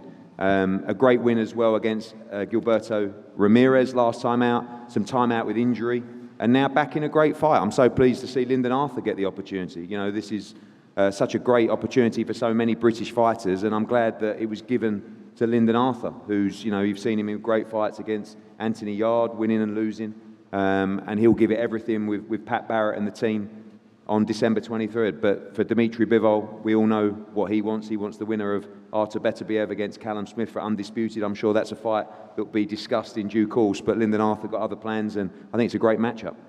Thank you, Eddie. Well, let's bring in Lyndon Arthur, the IBO World Light Heavyweight Champion. Lyndon, for many fans, this seemed to come out of nowhere. Did this come out of nowhere for you? Were you expecting an opportunity like this to knock on your door? It kind of came out of nowhere, but you know, it is what it is. This is boxing, and this is what happens in boxing. You have to take these kind of opportunities when they come. So, big stage. This, you know, you call yourself Lyndon King Arthur. You can become the king on December 23rd. What are your thoughts about this fight and about Dmitry Bivol? Everyone knows how good Bivol is. It's no like secret. You know, we beat Canelo and stuff like that. But I have to do what I have to do, and I have to come in here and try and upset the the plans that he's got for the future. So I'm excited to be a part of this big event. There's a lot of main event cards on here, fighters on here, sorry. So I'm happy to be a part of it. And have you seen anything in Dmitry Bivol that you can exploit? Yeah, loads. Can't wait. Okay, thank you, Lyndon Arthur. Let's bring in the WBA World Light Heavyweight Champion, Dmitry Bivol. It's been a while since we've seen you. We saw the fight with Canelo, we saw the brilliant fight with Gilberto Ramirez as well, and you've been away. You must be itching to get back in there. First of all, hello everyone, and I want to say thank you for Saudi Arabia and Turkey Al Sheikh for making this incredible event, and I'm glad to be a part of this event. What about my fight? Of course, I'm glad that I'm coming back in the ring because I'm really missed to fight. And I want to say thank you to the team of Lyndon Arthur that he took this fight. For this moment, for today, I think this is the best opponent for me in the light heavyweight division. What have you seen of Lyndon Arthur? I know that he has good boxing skills, he has his discipline, and he's the champion, IBO champion, world champion. And what do you want to show the fans December 23rd? What do you want them to say about Dmitry Bivol? Please repeat. What will fans say about you on December 23rd? You know, I just wanna go to the ring and show Dmitry Bivol. I wanna show boxing skills. I wanna make good fight. I wanna move forward to my goal. Thank you very much, Dmitry. We look forward to that one. Let's continue back in the heavyweight division where we've got an unbeaten IBF World Mandatory Challenger, Filip Hrgović, risking his status against the heavy-handed Mark Damori from Australia. This fight is brought to you for Riyadh season by the NEC, the General Entertainment Authority, Frank Warren on behalf of Queensberry Promotions, Spencer Brown's Gold Star Promotions and Seller. Let's start with Mark Damori. Mark, you have been unbeaten in the last 6 years. It's 11 wins on the bounce. Big chance for you to shine on December 23rd. Yeah, I've got 11 wins in a row, 10 by knockout, and I'm aware that they haven't been the same class as Filip Hrgović. I've watched his career. I'm very aware he's very talented. He hits hard. He's got a good chin. But any human being that I fight, I'm going to try and rupture his spleen. I'm going to attack his body. And I'm not going to sit on the end of his jab and try and win a 12-round fight against a guy of that height, looking for a very violent first 4 rounds. And what will be, but I'm there to try and fight, and I'm there to try and expose something. And I'm very aware he's a very good, strong fighter. I watched him, but I'm there to try. And I'm going to try in those first 4 rounds and let those hands fly and see what can happen. What would a win for Mark Damori mean? It completely changed my career, my life. The money you could make in a rematch, the money for the next fight, the confidence it would have in myself, in the way I could tell my kids, my grandkids, what I did with my career. That's how much respect I have for Filip Hrgović. But also I know my personality, and I know when that bell goes, respect finishes, and you want to win. It's your nature. We're all gunslingers. None of us here want to be accountants or, librarians. We're here to fight. We love it. We love the money, don't get me wrong, but we're here because we love to fight. Respect Filip, but I'll let my hands go. All right, thank you, Mark. Let's bring in the man they call El Animal, unbeaten heavyweight contender, Filip Hrgović. Filip, this is a big, big night, and you've referred to yourself as the next heavyweight champion. Is this a chance to show everyone that you are all about business? Hello, everyone. First of all, I would like to thank His Excellency Mr. Turkey for giving me this great opportunity. Thanks to government of Saudi Arabia to putting this great night for boxing. I'm glad to be part of that. Very excited. And I'm glad that my opponent is also very excited. So I hope so we put up good performance and give to the fans what they want to see. Well, you are the IBF mandatory. You are next in line. Who do you want to win that fight out of Fury and Usyk, and who do you think will win that fight? Yeah, I'm next in the line for the heavyweight championship of the world, and I'll fight the winner of Usyk against Fury, or if they vacate the title, if they want to do a rematch, I'll fight the next best ranked contender on the IBF rankings, and that will be the winner of fight Joshua against Wallin. So next year will be interesting. We'll see what will happen, but I'm looking forward to big fights. Thank you very much, Philip. Frank, I'm just going to bring you in here. It's another fantastic, heavyweight in the mix here in Filip Hrgović, and there could be some big nights coming up for him in Riyadh. Give us your thoughts. Look, he's got a win over Zhang, and he's in the #1 position, so he can't afford to lose this fight. He wants to get a crack at the world title. He's got to win the fight. He's very capable, undefeated, and I think it's going to be quite interesting. I think it's going to be a really interesting fight, and whatever happens next year, again, he will be involved in quality fights. There's no doubt about that. He's got to keep winning. If he keeps winning, he will get his shot at the title. No doubt about it.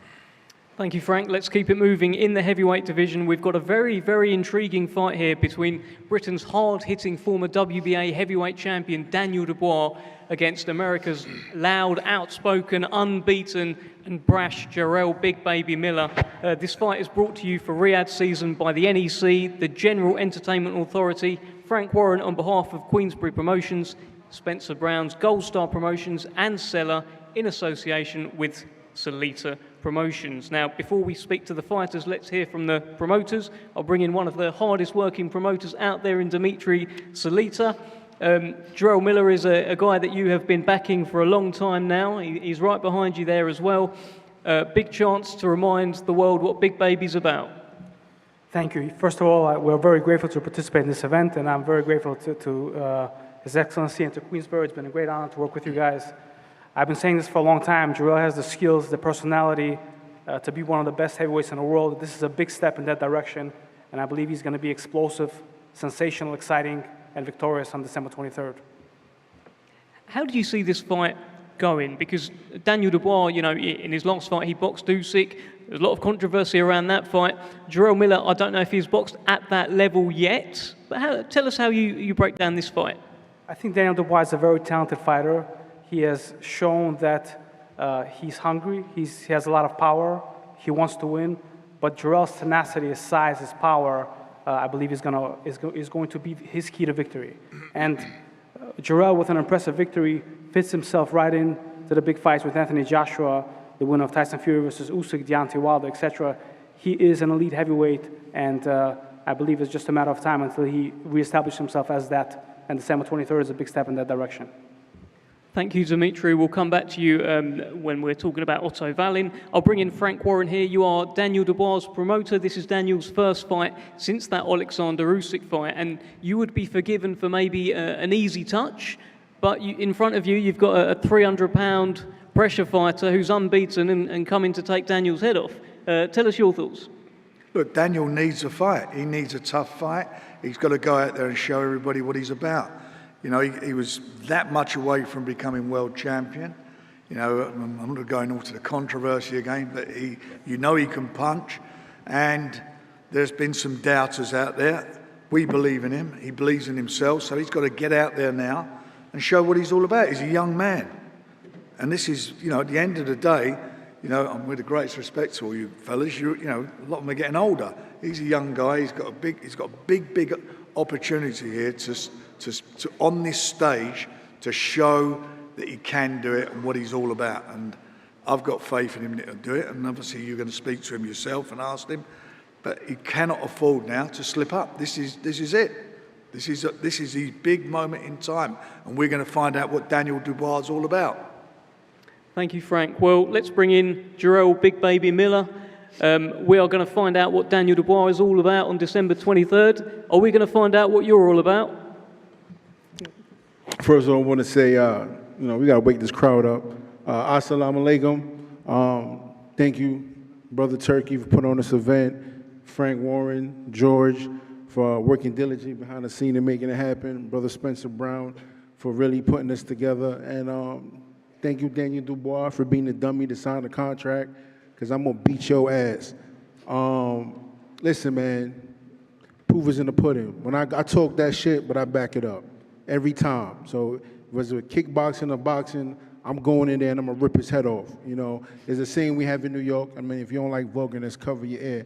We smell bitch in him. And once the bitch is in you, it ain't going nowhere. He quit against Joy Joyce.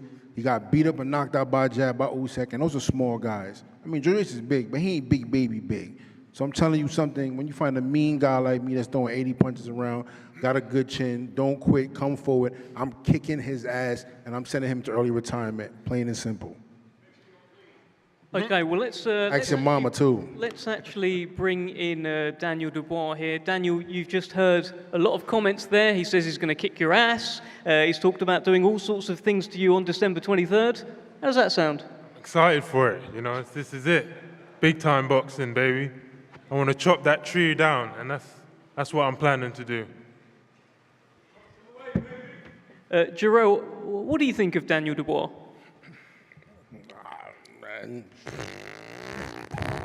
If shit had a twin, it'd be his face. It's plain and simple. I mean, listen, bro. Like I said before, we could talk the talk and walk the walk. I talk and I back it up. Like I said, I think his new trainer put the battery in his back, try to motivate him to get in there with the likes of me. You know what I mean? He was scared to fight Joseph Parker. I heard Joseph Parker moved too much for him, so he don't want to chase him around.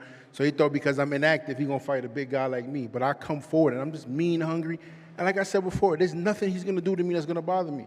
I'm going to hit him with everything in the kitchen sink, and I'm going to send him back to his trainer, and I'm going to tell him, I told you so. So listen, plain and simple, come December 23rd, I'm going to kick your stuttery ass. Watch.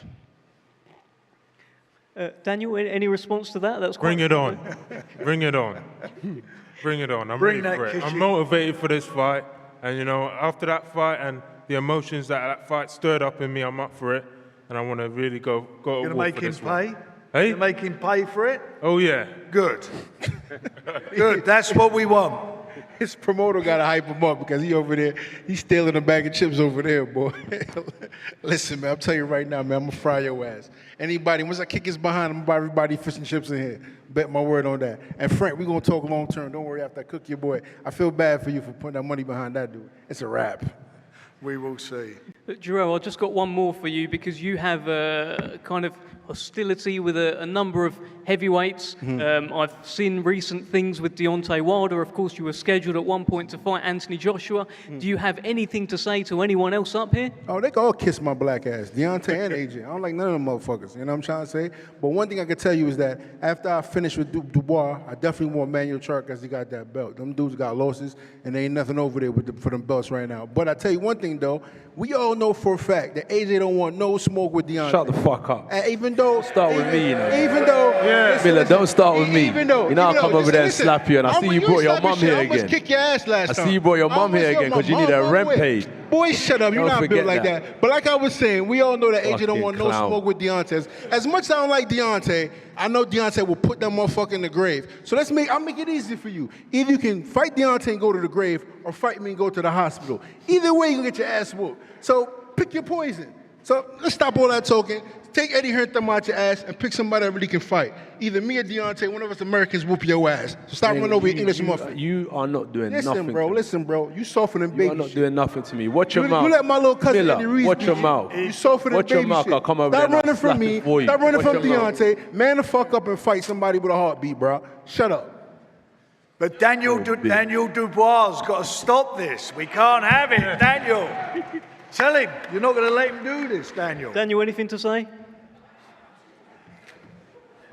Not right now, but we're going to keep things moving. Thank you very much, Jarrell Miller. And You're welcome. Joshua, we're going to start talking about your fight now as well. Of course, one of the co-main events on December 23rd, pits the former two-time unified world heavyweight champion Anthony Joshua, not against Jarrell Miller. He is taking on Jarrell Miller. Otto Wallin. Man, kiss my black ass.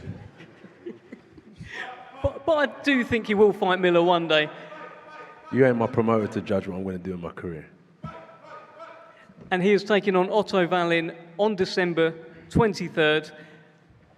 The fight is brought to you for Riyadh season by the NEC, the General Entertainment Authority, Eddie Hearn's Matchroom Boxing, Frank Warren's Queensberry Promotions, Spencer Brown's Gold Star Promotions, AJ Boxing and Seller in association with Salita Promotions. Let's bring in Dmitry Salita. Otto Wallin, your man, is in a tremendous position right now in the rankings, and he's got this chance now again against Anthony Joshua here. Tell us what you're thinking about this fight. Well, Otto Wallin has shown his world-class ability versus his incredible fight with Tyson Fury. He stayed busy. He's been working with his excellent trainer, one of the best teachers in the game, Joey Gamache, perfecting his craft, and coming off his last win against Murad Gassiev, which was very impressive. I believe that Otto has the skills, the confidence to win this big fight. Thank you, Dmitry. Let's bring in Eddie Hearn here, Anthony Joshua's promoter. Eddie, you have been with Anthony every step of the way, and now the next fight is against a southpaw who's coming off a great win. How are you feeling about this one? I think it's a very tough fight. I think it's a great fight. Hello to Dmitry, who, you know, fighters should know, like Otto Wallin. Dmitry Salita has been trying to land this fight for years against Anthony Joshua. After every fight that AJ's had, Dmitry phones me. What about Otto Wallin? You know, we saw him in a great fight with Tyson Fury.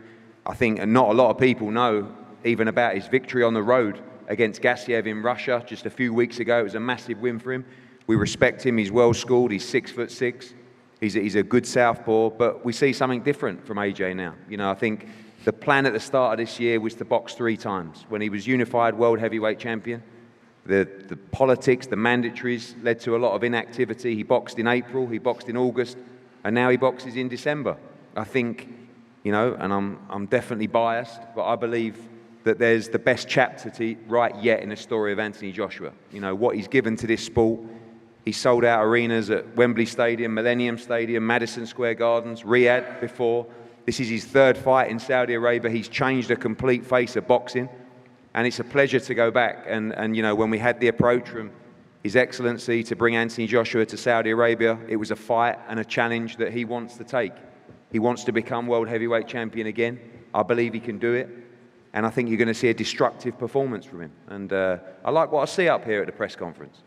You know, no games, no mucking around. Business on December 23rd, move forward. We know there's another great heavyweight there in Deontay Wilder. That's a massive fight to potentially bring to Saudi Arabia in 2024. Filip Hrgović down there, the IBF #1. Otto Wallin is IBF #2. This lines up everything for Anthony Joshua, one of the biggest fights of his career. And as I said, the greatest chapter in the story of Anthony Joshua yet to write. And I can't wait to see him shine on December 23rd.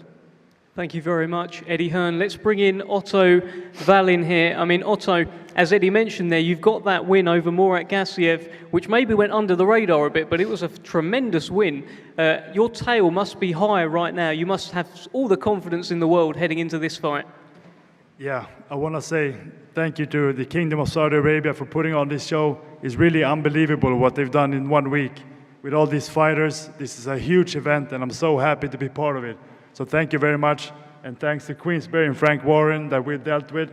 We got the call 1 week ago. My manager, Jolene, and we spoke about this fight. We thought it made sense. We went back and forth with Joshua's side. We came to a conclusion in 2 days, maybe.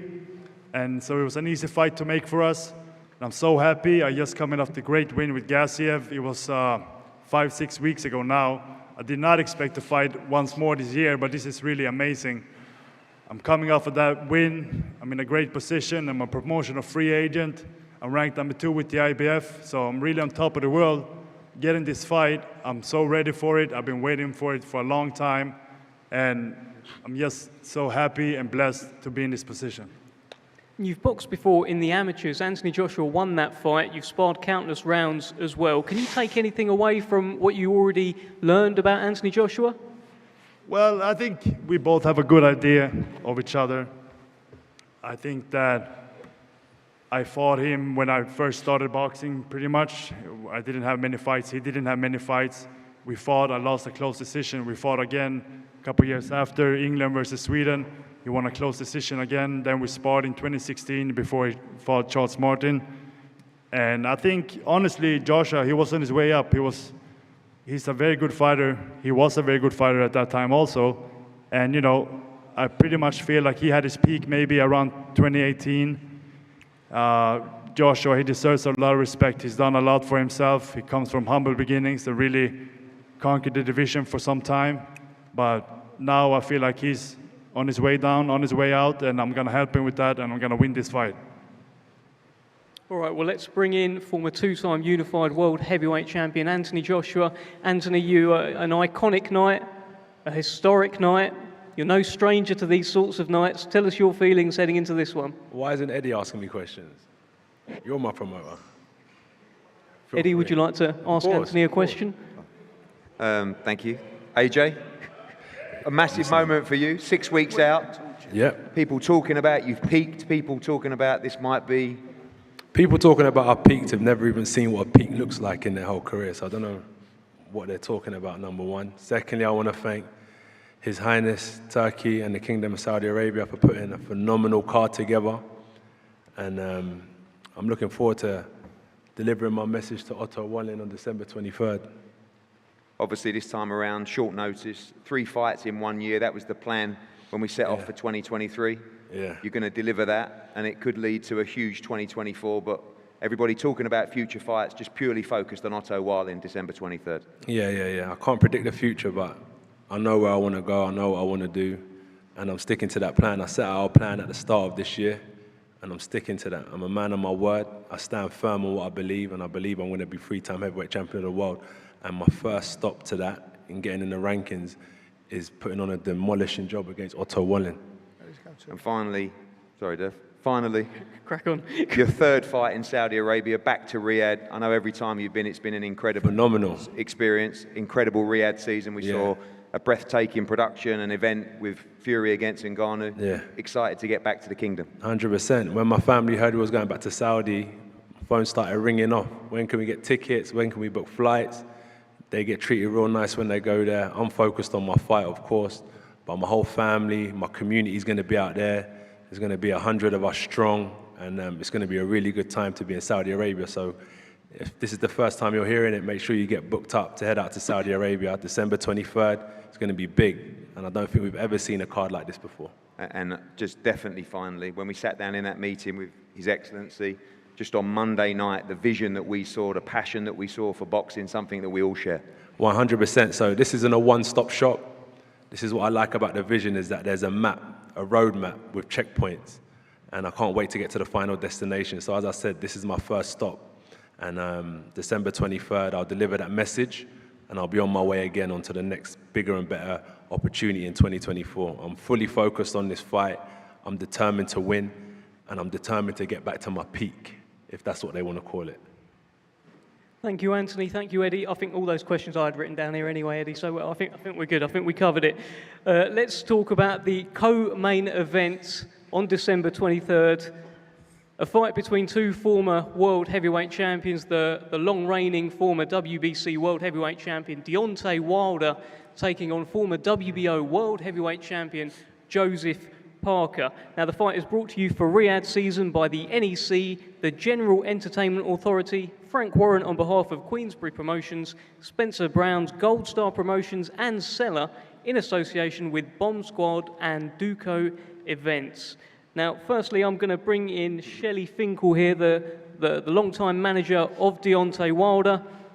Shelley, great to have you. Fans have been crying out for the return of Deontay Wilder, and it's finally here on a big, big stage. If anyone knows me, they know I do not speak long. My fighters do the speaking in the ring. Evander Holyfield, just before the Buster Douglas fight, said to me, Shelley, how come you don't talk on loud like some other people? I said, they don't pay me for that, they pay you. And he went out and did the job with Buster Douglas. There was no reason for me to speak. This incredible card, we should all thank His Excellency for putting it together with, of course, the promoters here, Matchroom and Queensberry. When you look at what everything up here is, there's nothing I could say that would top this. So I will turn it back over to you. Thank you very much, Shelley Finkel. Let's bring in Joseph Parker. Joseph, you had a very clear mission statement at the Battle of the Baddest at the event just a few weeks ago in Riyadh. You wanted to look good, you wanted to get the win, and you wanted to get out in December. Tick, tick, tick. Here you are. Your reward is Deontay Wilder. Tell us your thoughts. Firstly, thank you to those involved for putting on this event. Excellency, Spencer Brown, Queensberry, trainers, Andy Lee, George Locker for the work that we've done so far, and big man Tyson Fury for all his help. And we've made a decision at the beginning of the year to keep busy. And this is the fourth fight in the year. And it's a fight that really excites me. I'm excited for this fight. You know, throughout my career, I've never went away from big fights and big opportunity. And this fight with Wilder, I'm ready for it. You know, I know we're here doing what we need to do, but I can't wait to get back into camp and put in work for this fight. I respect Wilder, respect Malik Scott as trainer and everything that they've done in boxing, but he is in my way. I know what I can do, and I'm here to win. And Joseph, you have been in camps with Tyson Fury, who was preparing for Deontay Wilder. What have you taken from those camps, if anything?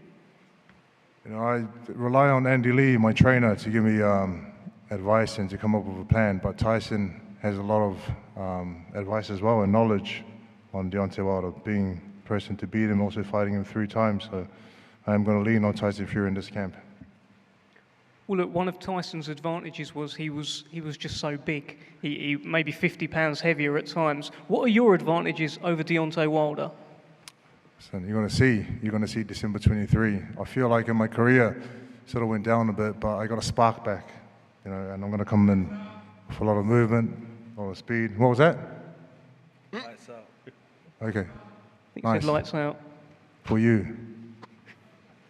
Okay, thank you, Joseph. Let's bring in Deontay Wilder. Deontay Wilder, it's as I said to Shelley, it's been so long since we've seen you. I think we've seen about 3 minutes in a few years. You must be so ready to come back and show the world what you can do. Tell us.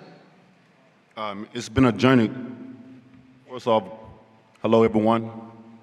It's been a journey for me. I'm very excited to be here today. What a magnificent card that we have. We have so many warriors on this card. You know, it's overwhelming to be in the same room with so many other fighters. You know, some you done had in camp, some you done competed against, and some you're looking forward to in the future to compete against. And it's just a blessing to be able to have so many promoters to come together. You know, Queensberry promotion, Matchroom, and last but not least, Your Excellency. I appreciate you guys so much, you know, and the staff and put this magnificent card together. And I'm just ready to go, you know. When people come to see heavyweight boxing, they come to see excitement, but most of all, they come to see knockouts. And one thing for sure, you know, when I come, that's what I come to deliver, you know, and come December the 23rd, I'm coming to do the same thing. I'm on the same mission, you know, to regain my title back and to unify the division. That's my main goal. I got everything I want and need in life, but to come back and to finish what I started, it's gonna mean everything to me. To just put that little icing on the cake with everything else that I've accomplished, the statue that I have, and many more things that will come in the future. What do you think of Joseph Parker? This is a fight that was talked about a few years ago when you were WBC World Champion, he was WBO World Champion. It could have been a unification at that time. You were linked to fight then. What do you think of him?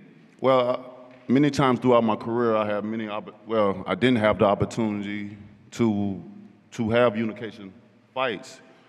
I've delivered opportunity to guys, but the energy hasn't been returned back to me for various reasons. But, you know, God is good at the end of the day. And with Joseph Parker, you know, I think highly of him. He's an amazing human being, you know, as a man. And he's a great fighter as well. And it's going to be a remarkable feeling to finally be able to share the ring with him once and for all. Well, Deontay, I've heard you refer to your power as a blessing and a curse. What does that mean? I mean, it's a blessing because I have the ability to knock a single man out with one punch. You know, this is something that's been with me all my life, not something that's just been developed.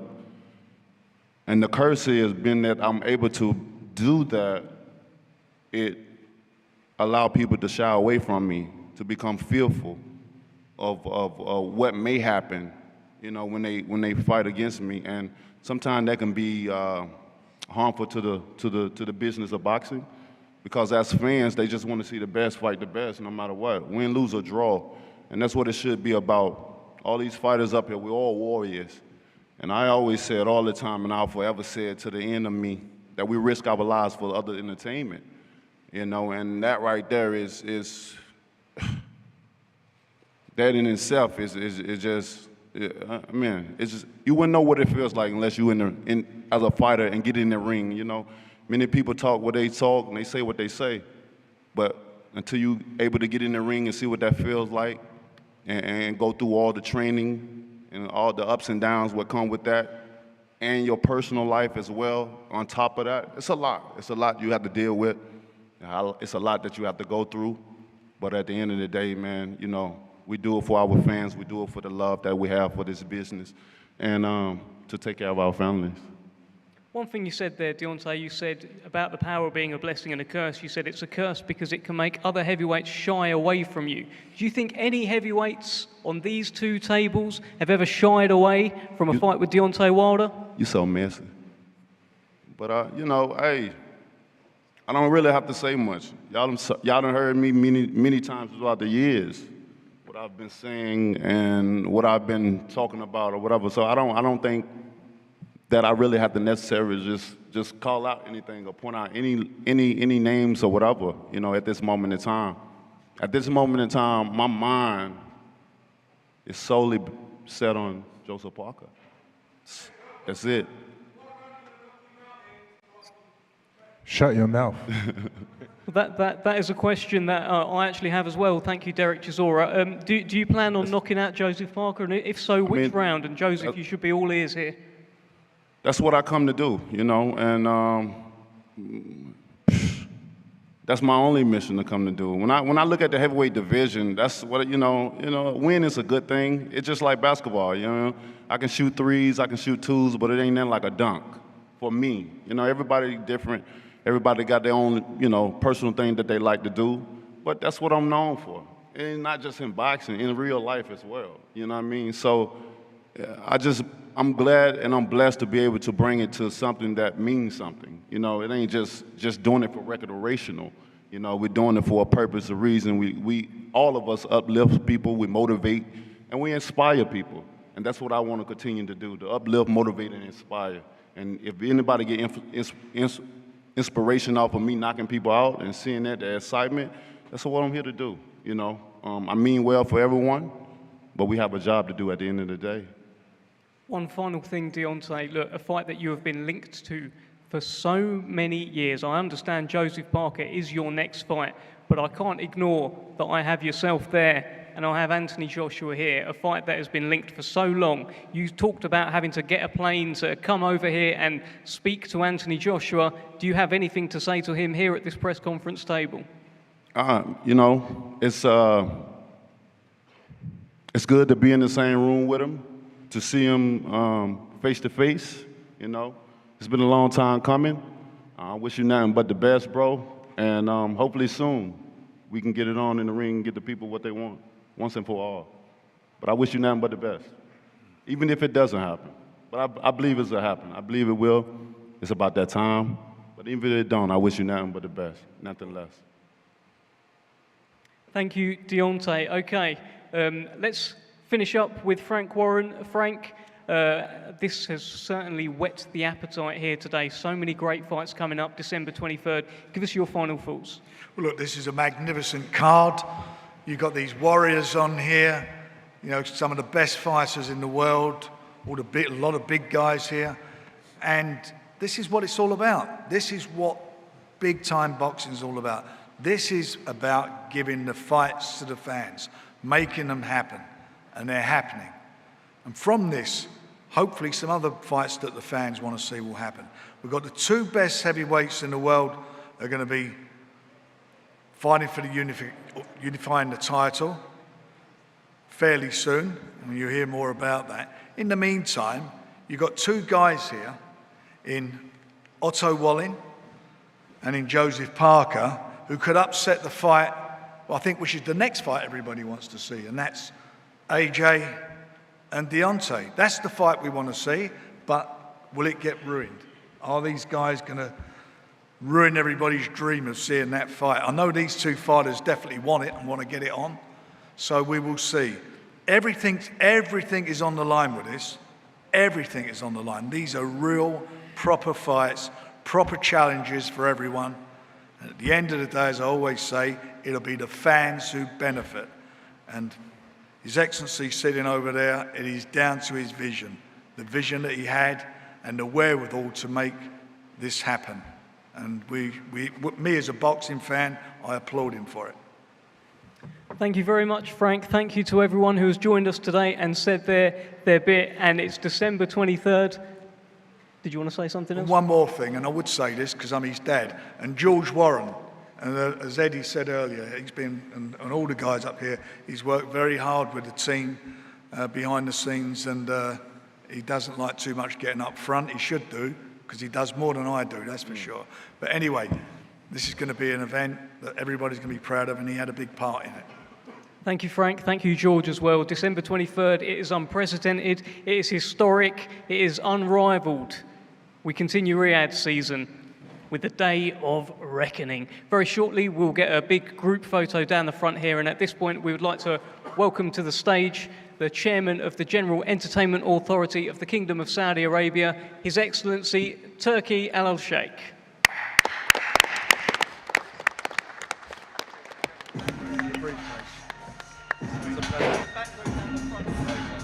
Okay. Oh.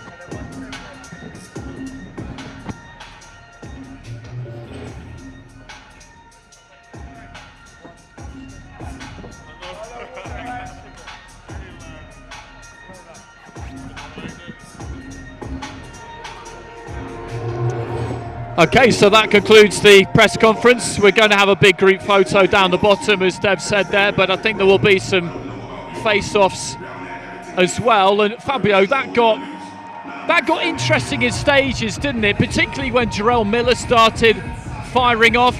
I know for a fact that when him and Anthony Joshua had to spend some time together before the fight that never happened, of course, in New York in 2019, it ended up being Andy Ruiz.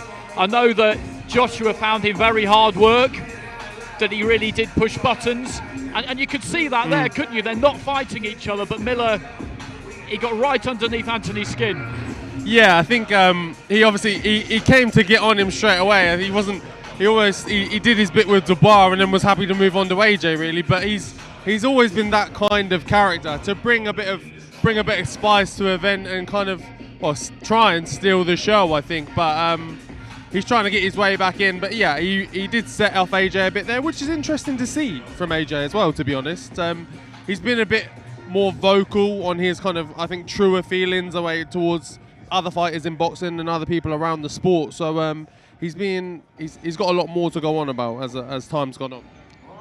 Absolutely, I wasn't against it as I saw that unfolding. It's nice to see a bit of genuine bite on that top table. The photo being taken there, His Excellency Turki Al-Sheikh in the centre there with Frank Warren, Shelley Finkel just in front of his man Deontay Wilder, Eddie Hearn there as well, touching distance away from Frank Warren.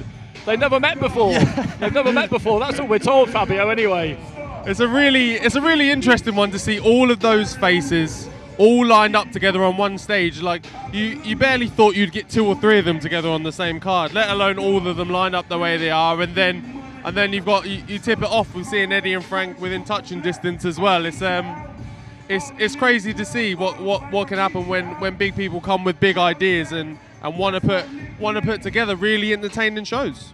Yeah, absolutely. So that photo just being broken up briefly. Anthony Joshua just strolling off to the left-hand side of the stage. It kind of brought to mind almost that incredible photo we saw at the end of October. Yeah. And I know that you went to the gala dinner the night before the fight, so you weren't there for very long, but you took your place there, had a look around.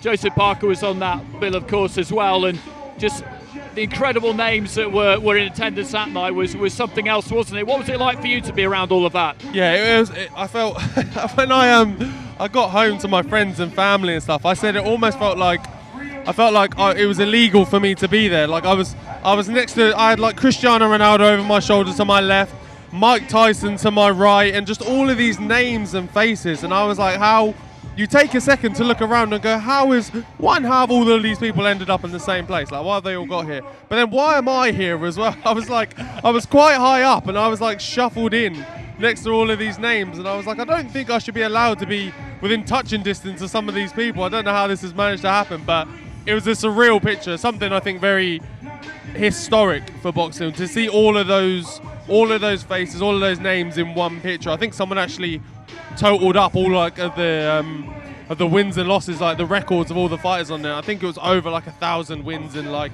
maybe 30 odd losses or something like that. It was something crazy, but it was a real special moment. That was, especially for me at that week, that is something that will stay with me forever.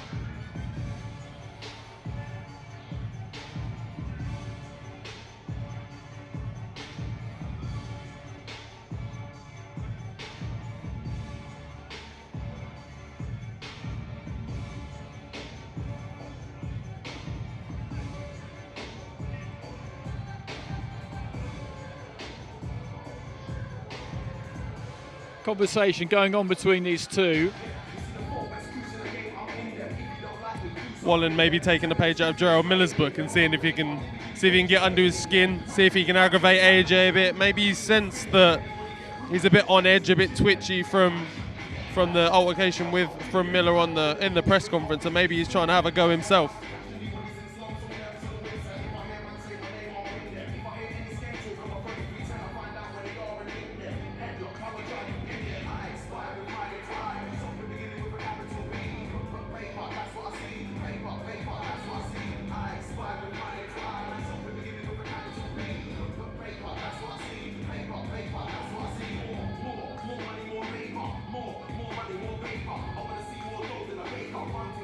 Wallen's come in very buoyant mood. He had plenty to say to Joshua.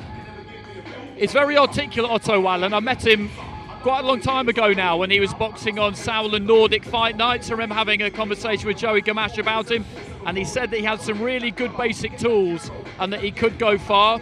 And it was quite interesting to hear him say to Joshua, basically, I think you've peaked and you're going down the other side of the hill. That's quite bold. And here's Jarrell Miller up against Daniel Dubois. In terms of a talk-off, there was only ever going to be one winner there, wasn't there, really? Because Jarrell Miller has got a lot to say, and he's pretty accomplished at saying it.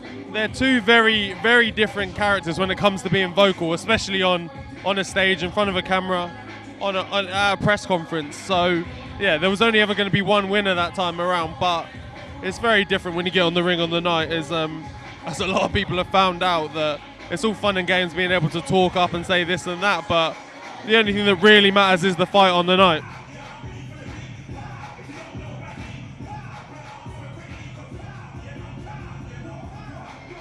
Daniel Dubois resplendent in his black tie. Jarrell Miller, as mentioned, was supposed to fight Anthony Joshua back in 2019, but tested positive for a number of banned substances and has done so again since then.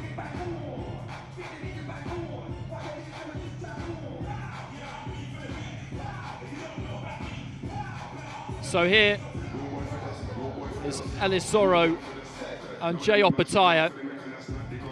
As we were saying before, this is obviously a very difficult task for Ellis Zorro. Kept quite close counsel, didn't he, on the top table? Didn't say too much. Oppenheimer is a guy who is bursting with confidence. If you're Ellis Zorro, what I find about fighters is that you are all very realistic. You have an acceptance of what can happen in the boxing ring, because if you don't, if you live in denial, that's a dangerous thing. Definitely. He's got to strike this difficult balance, Ellis, hasn't he, between being realistic and knowing the threat in front of him, but also believing that he can actually win. Yeah, you have to have a bit of both, don't you? You always have to be mindful of your opponent, of your level versus their level. And look, Joe Oppenheimer has obviously reached different heights compared to Ellis, but that in itself does not mean that he can't win the fight, that he hasn't got a chance in the fight at all. And I think that's the belief in himself, that he thinks, look, all I need is my one opportunity, my one shot, and to do this. Because we've seen it, especially in boxing, is something you see time and time again, is the kind of the almost Cinderella story of the man comes out of nowhere and gets the win that he was never expected to get. Andy Ruiz for a prime example. It can be done. Lyndon Arthur finds himself in a similar situation against Dmitry Bivol. As Andy Lee pointed out, Lyndon Arthur has operated at a good level. He's IBO champion. He's been in with Anthony Yard a couple of times. Obviously got the win the first time around, but Bivol, by most people's reckoning, was either him or Beterbiev. Obviously, they have all 4 belts. They're the 2 top guys in that division, but the job he did on Canelo Bivol really took him to another level. I enjoyed hearing from Mark Demori, I must admit, who's fighting Filip Hrgovic, because he said, look, I'm always looking to try and puncture people's spleens or something along quite those lines. descriptive. It was. It was very vivid, wasn't it? But as he said, you get these opportunities, and what he's not going to do is wake up the next morning and wonder what might have happened if he let his hands go. He's not going to do that. Yeah, I think with him at least, you know that he's just going to put it all on the line. However which way, if he needs to stick it on him and turn it into some sort of firefight, again, it's a realisation of your level compared to your opponents, but still the self-belief of, hey, look, I can do a job here. I just need the right chance and the right moment, and it can get done. Well, what he's not looking to do is take too many risks at the minute, Hrgovic, because he's got that IBF mandatory spot that he's waiting for, as he outlined on the top table. Joining us, Ellis Zorro. We were just talking about the task that you've got on hand on December the 23rd against Jay Oppenheimer. We know about him. We know the reputation he's got. We know the performance he put in against Jordan Thompson. I mean, Fabio was just saying, in boxing, you all have to have this realisation or acceptance as fighters of what can happen in there. There's no point living in denial, particularly in the heavier weights. You've got to strike that balance between knowing the threat he poses, but believing in yourself. Yeah, but I don't know. I'm just not giving it that much thought. 2 arms, 2 legs. At the end of the day, I'm not overlooking him or underlooking him or whatever like that. I know what he brings to the table. I'm 31 years old. This is why I'm in the sport. I'm a prize fighter. The card doesn't get any bigger than this. It's a big opportunity for me, and I think it will bring the best out of me, to be honest. Where's your last fight, man? And that's probably, I think, the best way to go about this. Is this has come together at fairly short notice, and sometimes that's not a bad thing, is it? Because, as you say yourself there, you don't want to be obsessing about things too much. Yeah, literally, I found out 5 days ago. And like I said, I can't express enough. It's just a boxing match at the end of the day. I got 6 weeks' notice, so I'll put all the work in camp, and that's it. You see, this is why I'm not a boxer. It's one of the many reasons why I'm not a boxer, because I like to obsess about things and go far too deep. But yeah, I think that's a sensible policy. Jarrell Miller joins us on the end of the desk there. Jarrell, you can always be relied upon. To start some shit. Rile people up, I was going to say, but that'll do just as nicely at press conferences, and that's exactly what happened there. Were you a little bit surprised that people bit in the way that they did?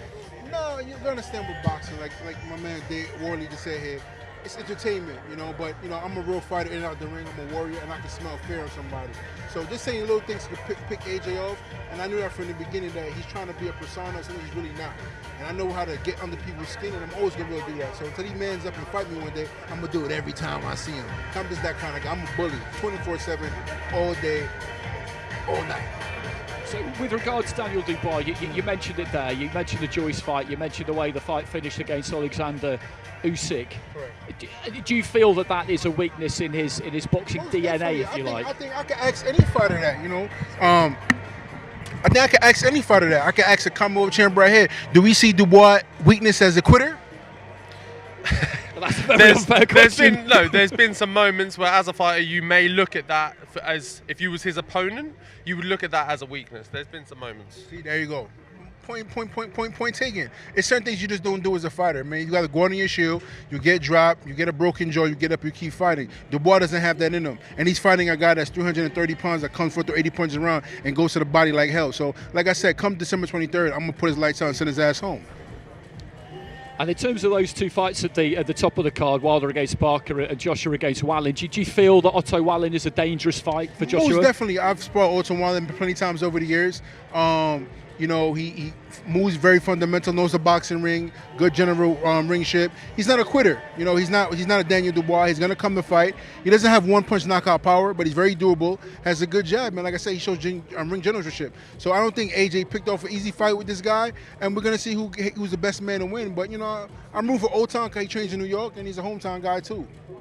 So what about Wilder against Parker? Parker's been nice and busy recently. He's got a new trainer in Andy Lee. They seem to be getting along well, and he certainly thinks, Andy, that the best is yet to come from Joseph. With Deontay, we all know about the power and the desire and the heart, basically, but he's been very inactive. Yeah, I mean, you gotta say Deontay's very mental too.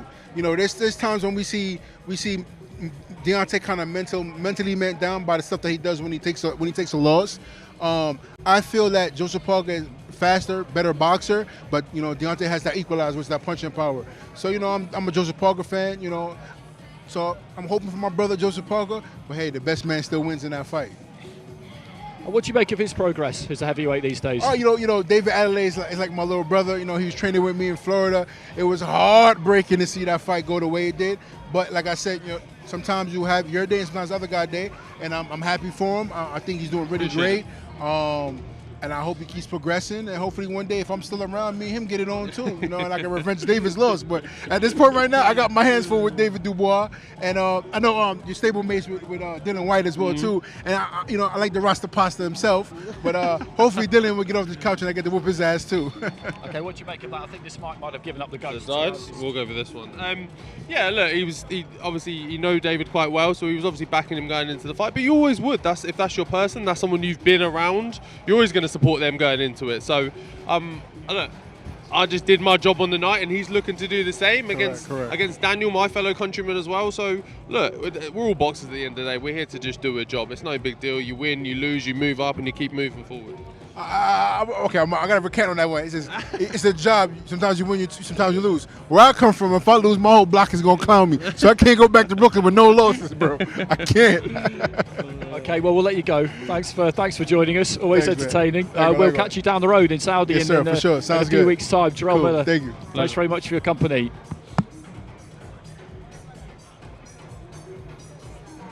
Always interesting, isn't it, to speak to people who are further down the road than you? A lot has happened to him in his career, not all of it good, as I outlined when we were looking at the face-offs there. But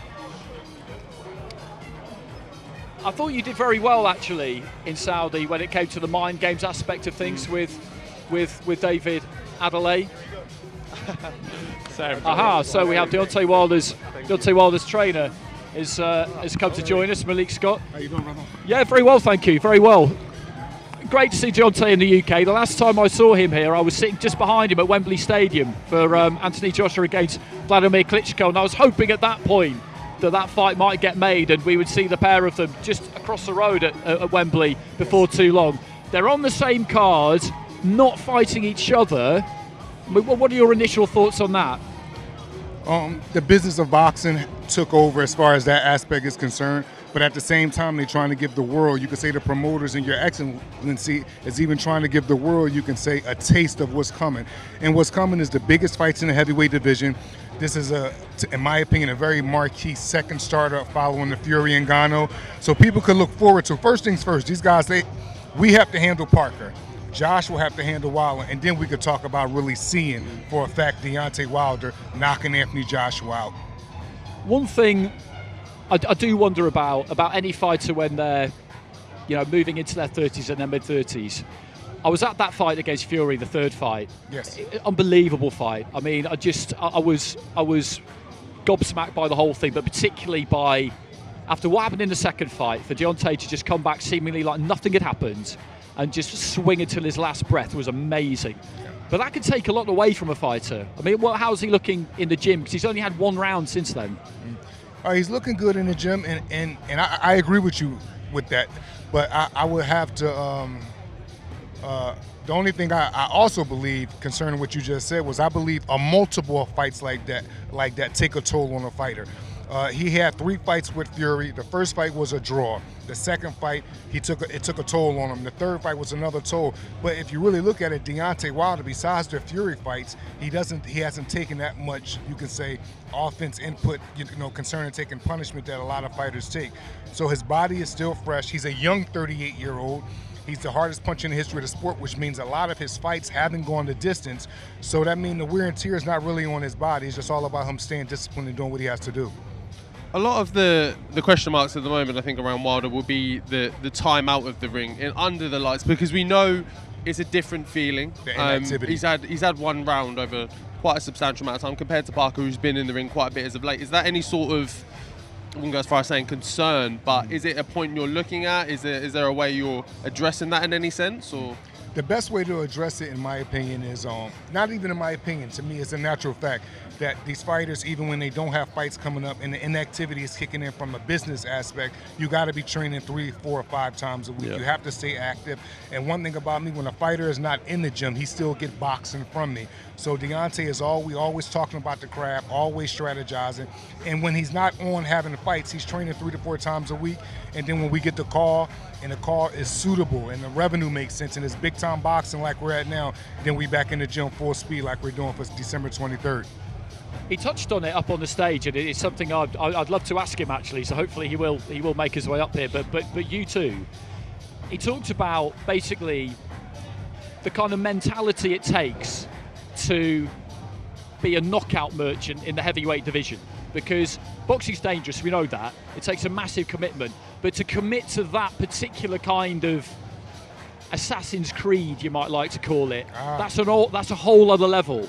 It's that acceptance almost of, I'm going to try and knock you out, you're going to try and knock me out, let's go.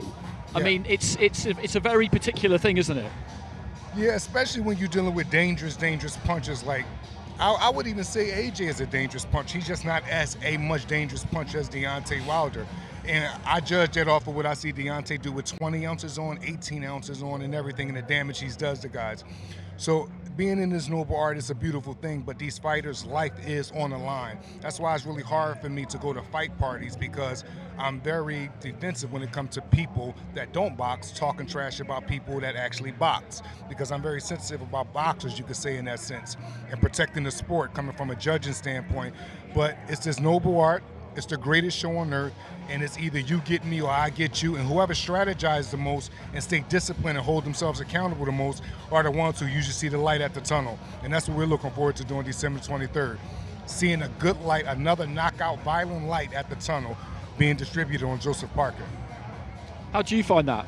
I mean, you're kind of earlier in your career, but you're at a very, very good level now, and it is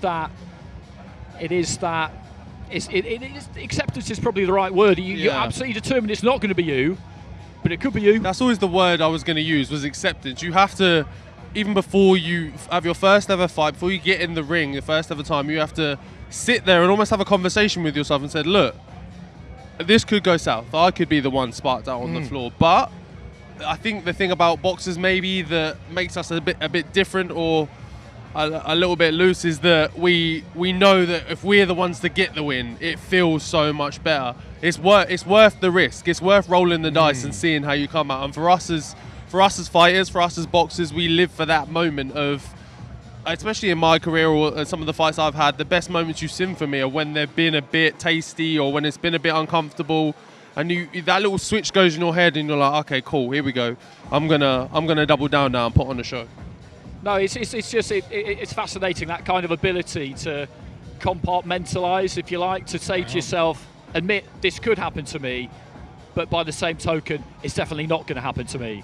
It takes a very particular type of person to be able to do that, I think. Yeah, absolutely. Especially, a lot of it depends on your preparation, your sacrifices, and everything you gave up. The first time I met this young man, it was in Ukraine. I don't know how many fights you have. How many fights you had around that time? I had about 5 or 6 5 by then. professional fights, not a big amateur career, and he came there to box Alexander Usyk. After the first day I watched him box Alexander Usyk, I was very impressed. Years went on, and as you can see, he set the bar very high, not just for his opposition, but for himself. So I wanted to tell you, because I'm just seeing you in person, I'm extremely proud Appreciate of you, it, brother. Thank you, Continue bro. to do what you do, and yeah, I'm extremely proud of you, man. Well, he turned up to that sparring camp with Usyk by himself, which people don't generally do. You know, they usually take. I didn't know what to do. It was my first one. I was like, they asked for me, I'm here. And Let's that was go. your first camp, wasn't it? Yeah, my first one. My first one. So I rolled up and I got stuck in. I think again, us as boxers and fighters, that's the best thing we're best at, is just getting in and going, look, I'm gonna figure this out as I go along. Just before we let you go, let's kind of veer things back to the 23rd of December. I could talk about this stuff all day. Yeah. Parker, as we say, you know, he's a threat. You're not looking past him. You can't look past him. In terms of the whole card and the whole event, it's pretty extraordinary, isn't it, really? Because we thought we knew what was going to happen on December the 23rd. We thought it was Fury Usyk. We are going to get that, but not on that date. And this has all come together so quickly in a way that just never normally happens. Yeah. If the world was waiting on something and it wasn't going to happen, right? So we're going to say the world was waiting on Fury and Usyk, right? And that was something to look forward to. Well, to me, this is a perfect card, a beyond perfect card to let the world have something until they get to the fight that they really want. This card right here, it reminds me of the days of when a certain promoter used to throw big cards and 8 and 9 world championship fights used to be on one card. But in my opinion, this is better because it's basically all heavyweights. Bivol is on the card. Like, you know what I mean? Like, the card is so big that people that may not even know about the card, they won't even know that he's on it because there's so many high-level names in the heavyweight division that's fighting each other. And I'm happy to be a part of it. I have the most dangerous man on the planet that's going to steal this show, and I'm looking forward to that December 23rd, which is, we all know, Deontay Wilder. Okay, Malik Scott, thanks very much. Thank you, brother. Very much enjoyed talking to you. We'll let you go. I'm sure you're in high demand elsewhere. Lots of media milling around here, as there will be for a good amount of time yet before things wind up. And always fascinating to talk to the person who's going to have to strategize and come up with a plan. As we said before, you're the man in the arena. You're the one who has to try and execute it. But you need someone on your shoulder who you trust completely that what they're telling you is the right thing. And so you've got that aspect, which is the gym, and then you've got the other aspect, which is on the night, which again, you know, you have to be absolutely confident in between rounds if things are looking a bit shaky that what they're telling you is the right thing. Yeah, I think that's why it's so crucial to not only have a trainer or a coach that you think is good or knowledgeable or smart, but one that you trust as well, because ultimately I'm giving my life to you. And when I step in that ring, whether things go south and you maybe have to chuck the towel in or however, I have to trust that you care about me enough to put the game plan in place or to turn things on. How you doing, bro? Okay, so Daniel Dubois. I have to trust you that you've put things together enough that, hey, if things go south, you've still got my back in there. That's it. There's a huge burden of responsibility on trainers, to be honest with you. So Daniel Dubois. Oh, yeah. That got quite interesting, didn't it? Were you expecting that? Jarrell Miller is not. Of course you are. You have to, innit? He's that type of guy, and he's come over. He's not going to be quiet. He has to talk the talk. So that's all good, man. Hey? You just move slightly closer to us. It didn't seem to bother you at all. Nah. I'm used to that now, and I'm in this game in a while now, you know, and I've gathered experience, and so now I need to put it to work and show that I've learned from certain things that have happened to me in my past, and you know, go out there and do the business. I mean, did what he said to you? I can't repeat it, but basically, what he accused you of being a quitter. Basically, is what he did, didn't he? Yeah. I mean, that's what you said. You said it. Does that just wash off you, or does it rile you up? I feel many different emotions, but I can't wait for this fight. Most of all, I'm ready to go out there and let it all out, because after the last fight and certain things that happened before the fight, I need to just let it all out of me, all the frustration. So you got you saying you got a lot of built up frustrating energy and stuff that you need to allow after that the unfortunate loss to Alexander Usyk. Yeah. But after that there was some talk after, a lot of people saying the same thing that Miller said out there, but you want to go into this fight and I'm not at all prove them wrong? Yeah. not phased by nothing. This is boxing. Right now I need to get in the mode and in killer mindset and just go out there to destroy him, and that's all on my mind. Well, thanks very much. Thanks for joining us. We will catch you. We will catch you down the road. Jay Opataya is just off camera. If he could just step in and join us. How about Jay Opataya, how's things, Joe? Get on, IBF Cruiserweight World Champion, putting his title on the line against Ellis Oro, taking this one like everybody on this card pretty much at fairly short notice. We've seen you in London recently with that performance against Jordan Thompson. It was a long time out of the ring before that due to the double jaw fracture against Maris Breedis, which says a lot about the kind of fight that was and the kind of fighter you are. How much are you looking forward to this, basically? Man, I'm over the moon, bro. To be on an awesome card like this, packed with awesome fighters, you know, I'm pumped. I can't wait. 23rd of December, it's on. Let's go. And do you feel that this is the first kind of step you could take towards next year maybe securing those unifications that you want and showing everybody for absolutely certain who's boss? Yeah, for sure.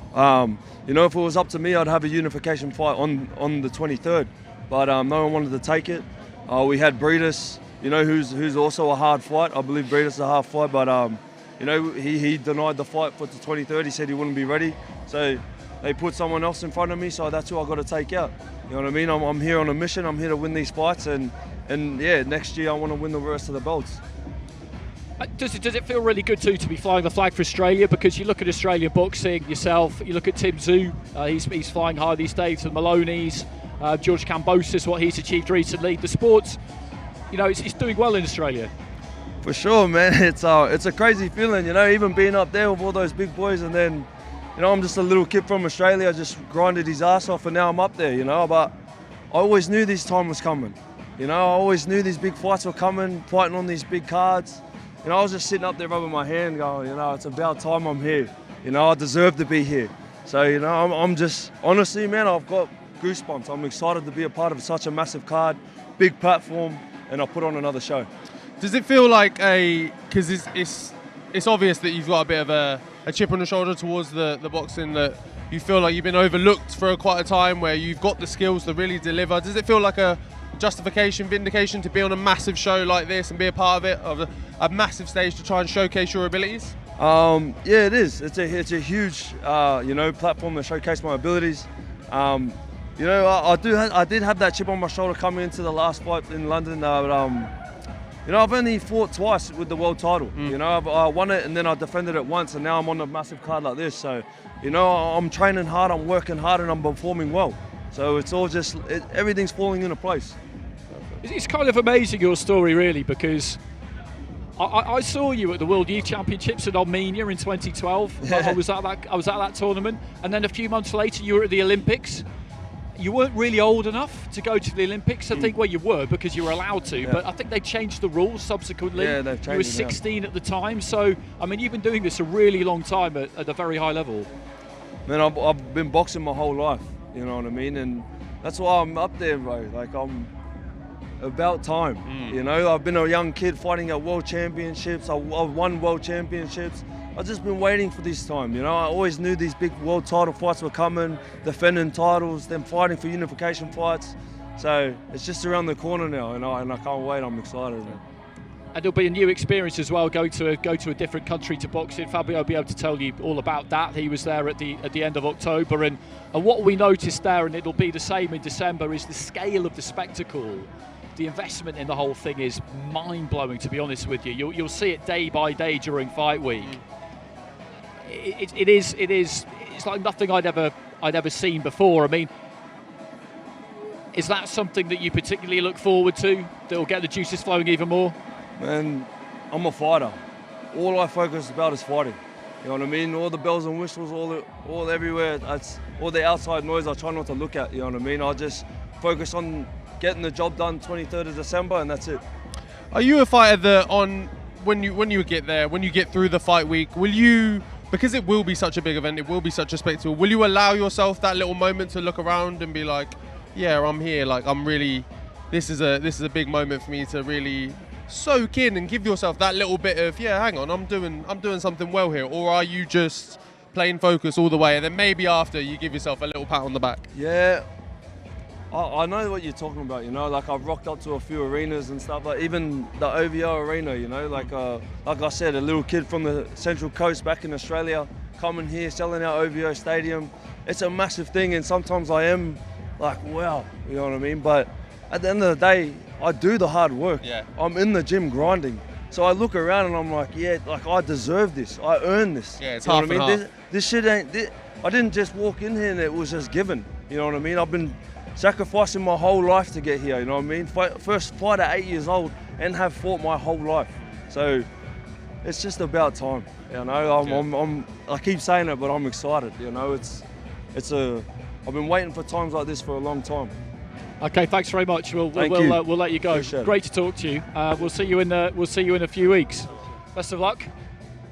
Joe Pataya, IBF Cruiserweight champion. Frank Warren down there, just holding court with the assembled press. Enjoyed himself up on the top table there, Frank. You know, it was amazing in Riyadh when you were there, when we were both there last time, for the grand entrances when we saw Frank Warren and Bob Arum stroll in side by side, two Hall of Fame promoters, and it was quite a visual, wasn't it? But they were both, again, just clear that this is something new. This is something that we haven't really seen before, and it just shows in this business, no matter how long you've been doing it, it could always surprise you. Yeah, boxing can always come up with something new, just as when you kind of feel like you may have seen it, and in their cases between Bob and Frank may have done it all at the same time, it can throw you something new. And I think maybe even both of them sat there for a second and went, "God, this is something a bit different." As they went through the fight week, as they saw how big the Saudis made the event and how much of a spectacle they made out of it, I think they would have sat there themselves and gone, actually, even for me, this is something new.